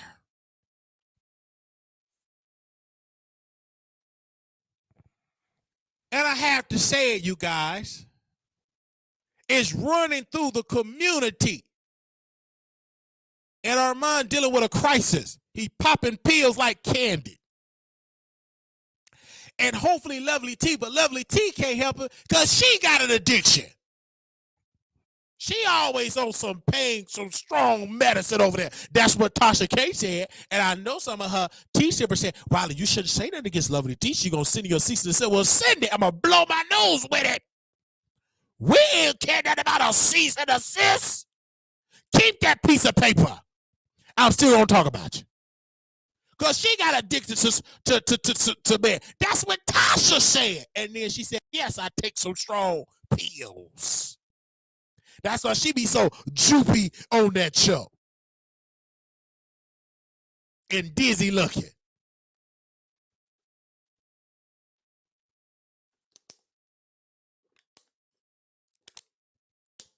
In my clothes. In my clothes. In my clothes. In my clothes. Because I got to get up out of here. I was supposed to have some company today. I was supposed to get it in today. But I'm talking to y'all. I said I got to say no to the company today. I got to go live. And tell that man with that pretzel back that you ain't got to do a piece of peel.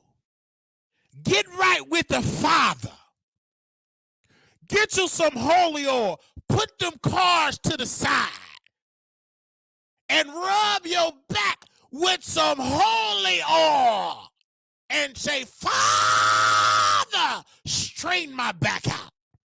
I don't want it to be twisted up like a pretzel. I don't want my nerves to be tap dancing and doing the wobble. I want it to be healed. Pray to the Father. Pray to the Father that he heal your back. Pray to him.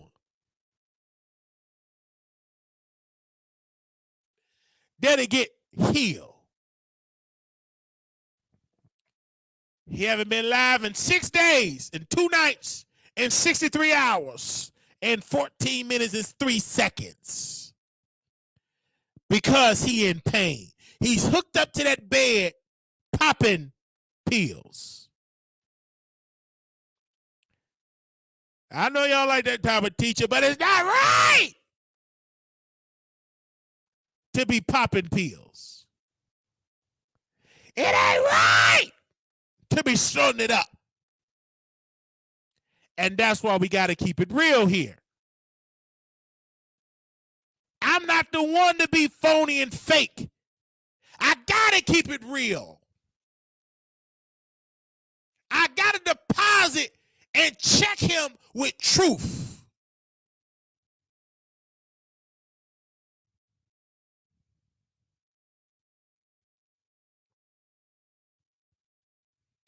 I got to. Sugar is meant to put in coffee, not up your nostrils.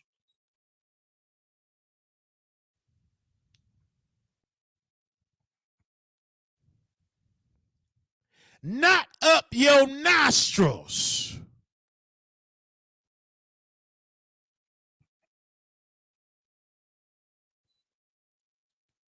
I know y'all like this type of teaching, but it fell into my spirit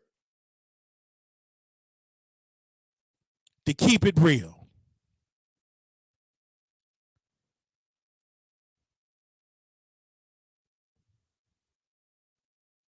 Because I know y'all are watching. And y'all are watching me late at night. Y'all want to be entertained. And we talked about a lot. Did we talk about a lot today? We got 200, almost 200 people watching us today. We keep it real over here. And I already know you obsessed. So what? And make sure y'all like that video. Did y'all? Oh, wait a minute. 85 likes. Okay, we're going to bring it to a close. That's it. Y'all ain't liking that video? Don't tell me y'all got 85 all this good teaching and stuff y'all doing. Y'all better like this video if y'all want me to keep going. You better like the video. Hit that like button. Like that video.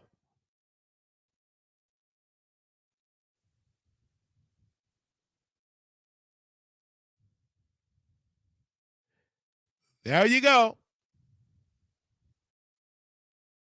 Because I have to keep it real. And I've been here, and it's been such a beautiful, beautiful day today. And I said I was going to keep it real today. There you go. Like that video. Also like the video. Oh, yes. Like the video. Thank you so much. Like the video.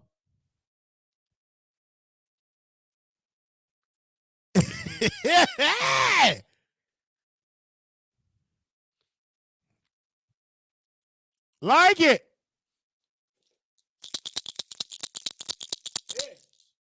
Come on now.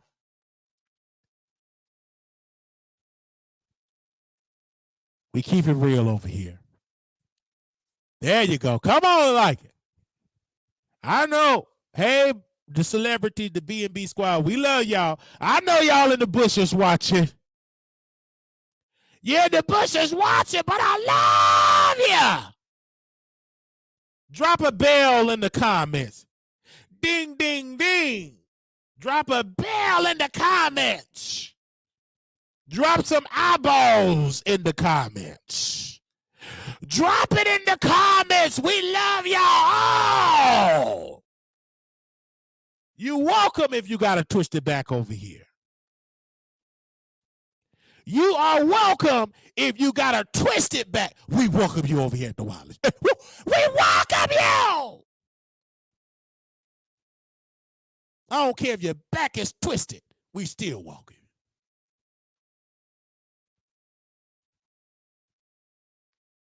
Drop some eyeballs in the chat. Let me see the eyeballs.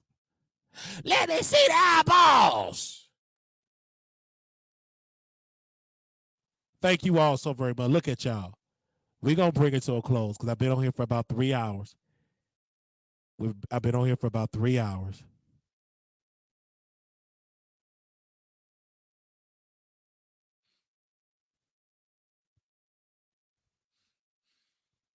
I've been on here for 3 hours.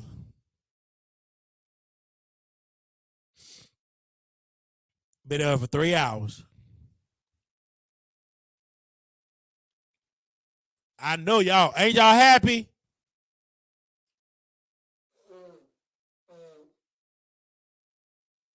Come on, hit that like button. Hey. But we thank y'all so very much. This was good. And are y'all enjoying the show lately? Have y'all been enjoying the show lately? And I want to say thank you all for enjoying the Wiley Show. Thank you. Because you didn't have to do it, but y'all made sure to do it. Y'all made sure to come and watch the Wiley Show. We went through ups and downs, but it's been a good week. We're going to be in Chicago and entertaining people, then back to Dallas and everything like that.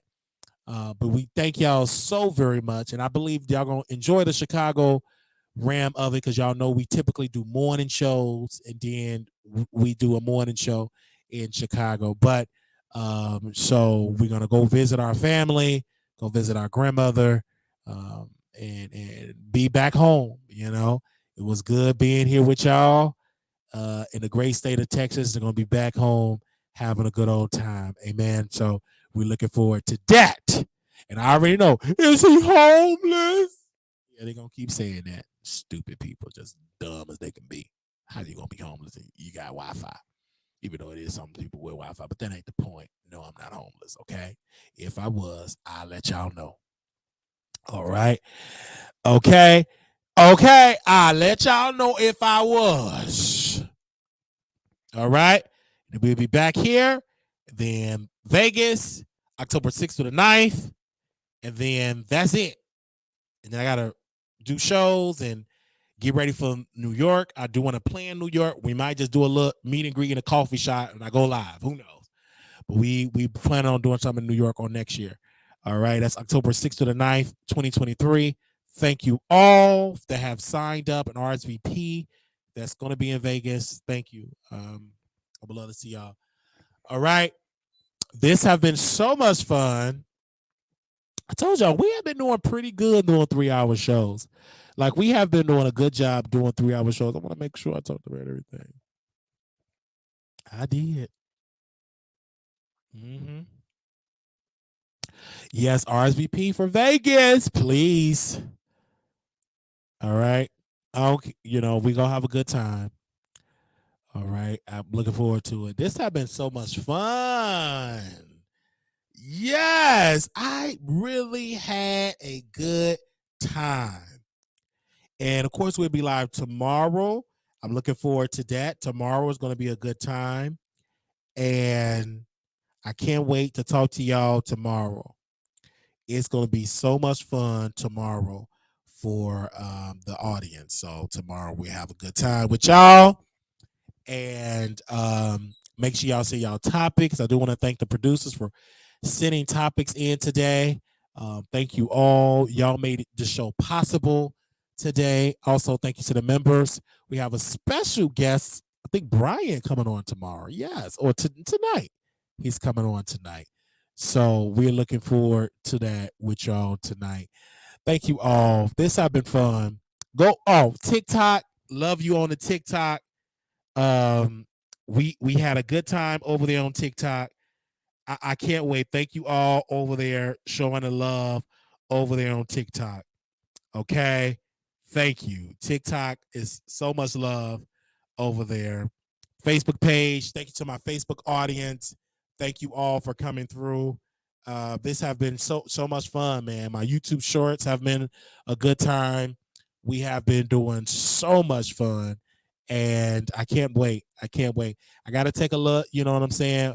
Of course, we will break out the videos in segments. So look so fun for that. It's a lot of work, but we get up and we do it. We do it every single day. All right. We do it every single day. And I want to say thank you.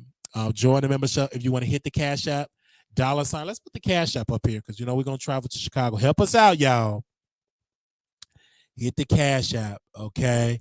That's $ Marquise Wiley 28. All right, we bought a new microphone and stuff, so we got more stuff. We got to upgrade this computer. So make sure if y'all want to hit the Cash App, $ Marquise Wiley 28. If you have not done it, PayPal, Zelle, WileyShow@gmail.com. Contribute, man. Give whatever you can. Help us out. That keep us going. To put more in the platform, we got to get some more light bulbs. One of our lights went out. Y'all can't tell, but one of the light bulbs went out. So we got to go buy some more of those light bulbs for my lights. So we got to do that. And yeah, that's just good. They said Wiley Unfiltered. Yes, on Station. Follow us on Station. Yes. Cash App. $ Marquise Wiley 28. Absolutely. Hit that Cash App, baby. Love you. It's definitely greatly appreciated. And so thank y'all so very much. This has been fun. This has been a good time. And we will see y'all later. In the words of missionary Malagrograms. Little black boy, you are beautiful. Little black girl, you are enough. When times get hard, always remember to put God first. Always remember to put him first. All right? No love, Maria. I ain't going on stage here. No, I got to go have me some me time. It's Friday. I am dead. I gotta know when to turn it off because baby, y'all had me up all night. And I gotta finish watching my shows. You know what I'm saying? I gotta get it in a little bit today. I got some liquor in the refrigerator. I got a little liquor on the refrigerator. Okay. I got a little liquor. I got a bar. I gotta get it turned up a little bit. And I turned up in my place. Maybe I put that music on, mix that drink up a little bit, and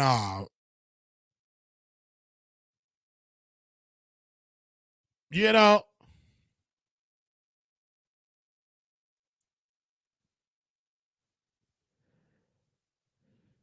a little bit.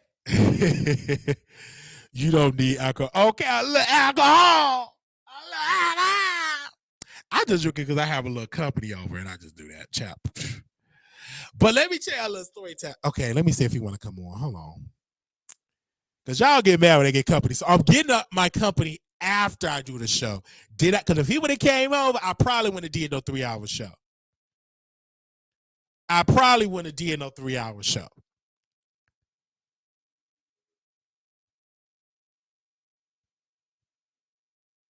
I probably would have did no 3-hour show. But we had a little Amsterdam. What was the drink? Whatever the drink was, and it was some clear vodka, baby. We drank that vodka in some shots.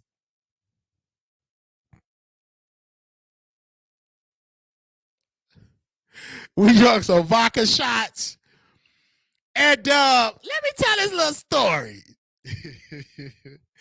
So I don't know. He got a little aggressive in the bed. Let me tell y'all this. Sit on down. If you leave, you miss this. Okay. Sit on down. I want y'all to hit the cash up too.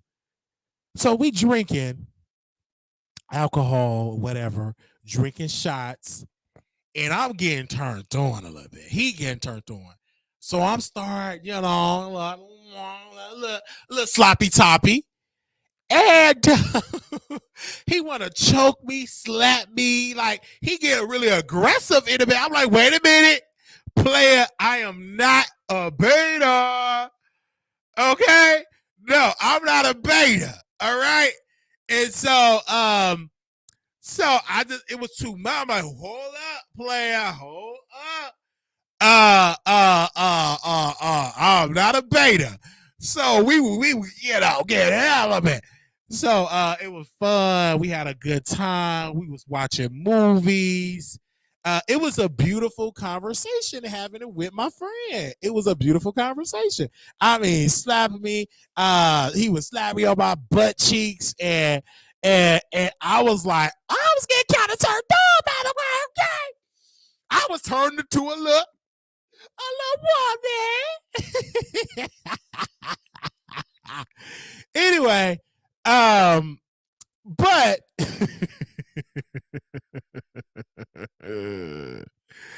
I was turned into a little woman. Thank you, sis. So I left me a cash out. Thank you, sis.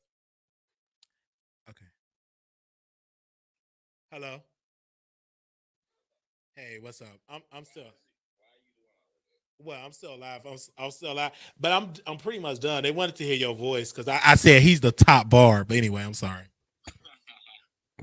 Because they heard you on Instagram getting that barb together.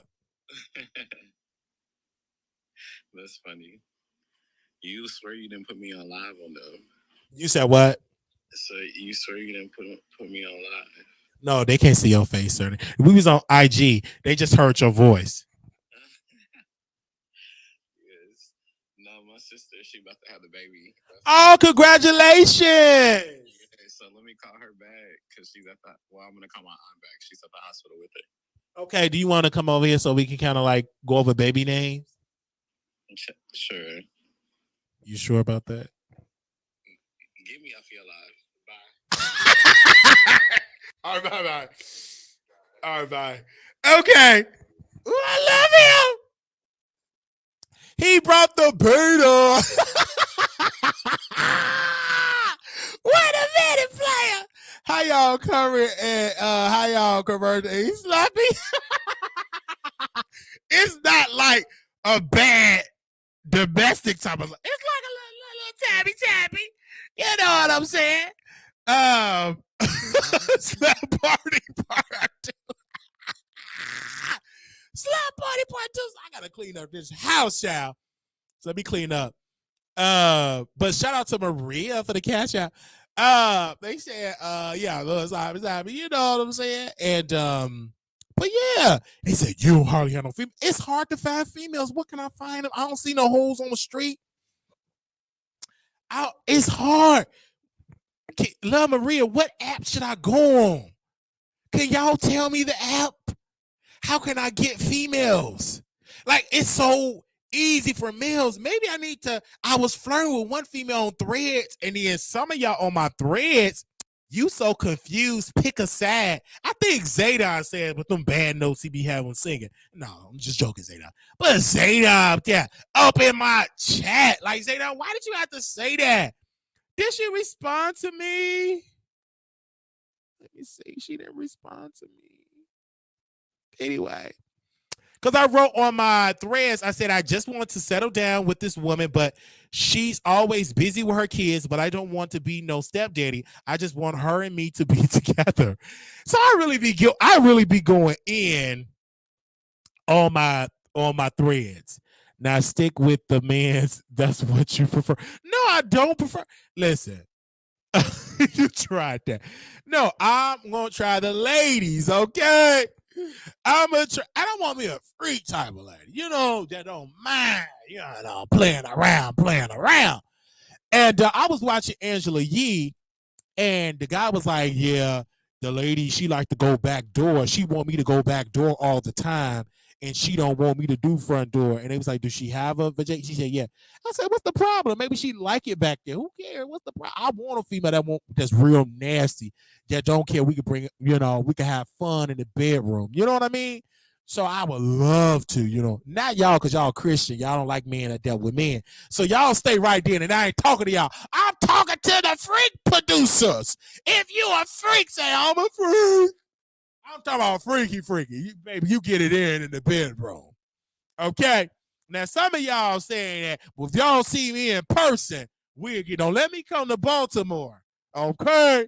Don't let me come to Alabama. You know you up in there, Mississippi, in Augusta, Georgia. So we gonna get it in. Okay? All right, y'all saying that now. Don't let me come up in there to LA. Okay? Beginning it. Y'all saying that stuff now on the internet. But when you see Big Daddy in person, baby, you see all this energy.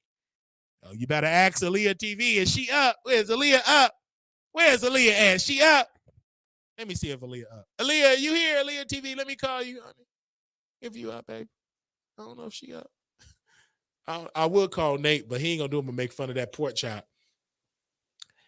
And let me know, can y'all hear the phone ringing? Let me know if y'all can hear the phone ringing. Let me know if y'all can hear the phone ringing. First one, if y'all can hear the phone ringing. Hey, Aaliyah, this is Wiley. I got you live on the air. How you doing, baby? What you doing? Can we have a virtual date later on today? What? No, I just want to do a virtual date. Why? We can't do a virtual date? Oh, they're gonna drag you for the virtual date? Mm. Really? Okay. So can we? Okay, y'all can't hear her. Okay, that's good. She says she's not gonna do the virtual date with me. I'm hurt. I'm hurt. I told you to come. What you? Okay. You want me to send your Uber to my house?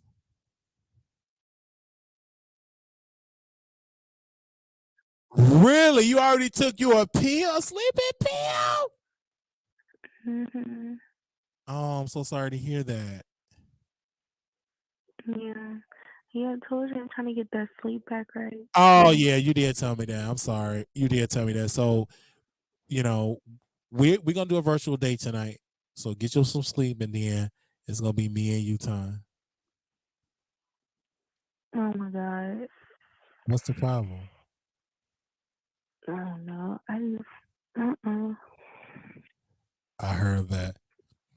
But if you don't want to, that's Yeah, fine. We could just go out for some burgers. To Whataburger. Hell no, Wiley. What the hell, Whataburger? Okay, we ain't got to do Whataburger. We go to a Mm-mm. restaurant.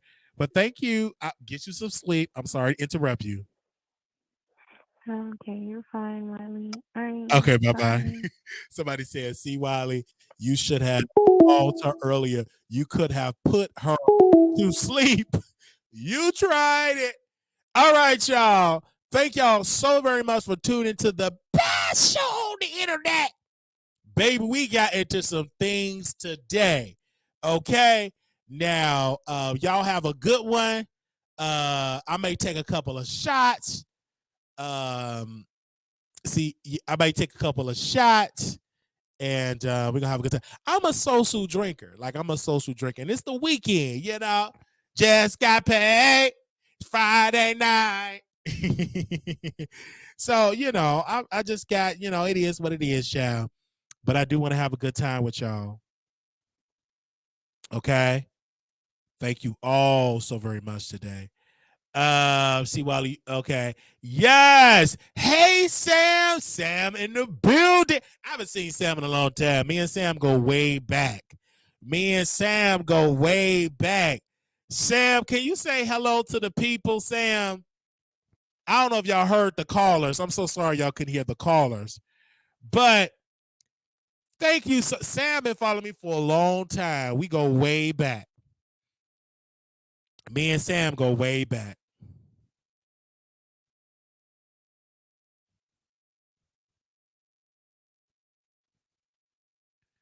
Okay.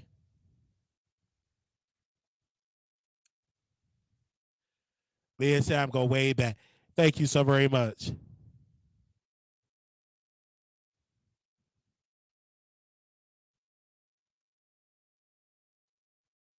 Thank you.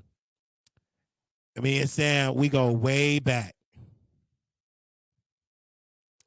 All right. Love y'all. Y'all have a beautiful day. Okay. All right. Thank y'all. I'm about to go and watch me a video because Sierra new song is out. So y'all gonna see me in the comments commenting. And I'll see y'all later. Thank y'all so very much. Y'all have a blessed day. Thank you. Love you. Love you. And we'll be back. We're doing it again tonight for probably 3 more hours and everything. And then we will do a movie. Y'all pick the movie on Friday night tonight. And that will be immediately your next X, y'all. I'm going to put it out there. That will be immediately after the YouTube live. Okay? Thank y'all so very much. Y'all have a blessed one. Peace.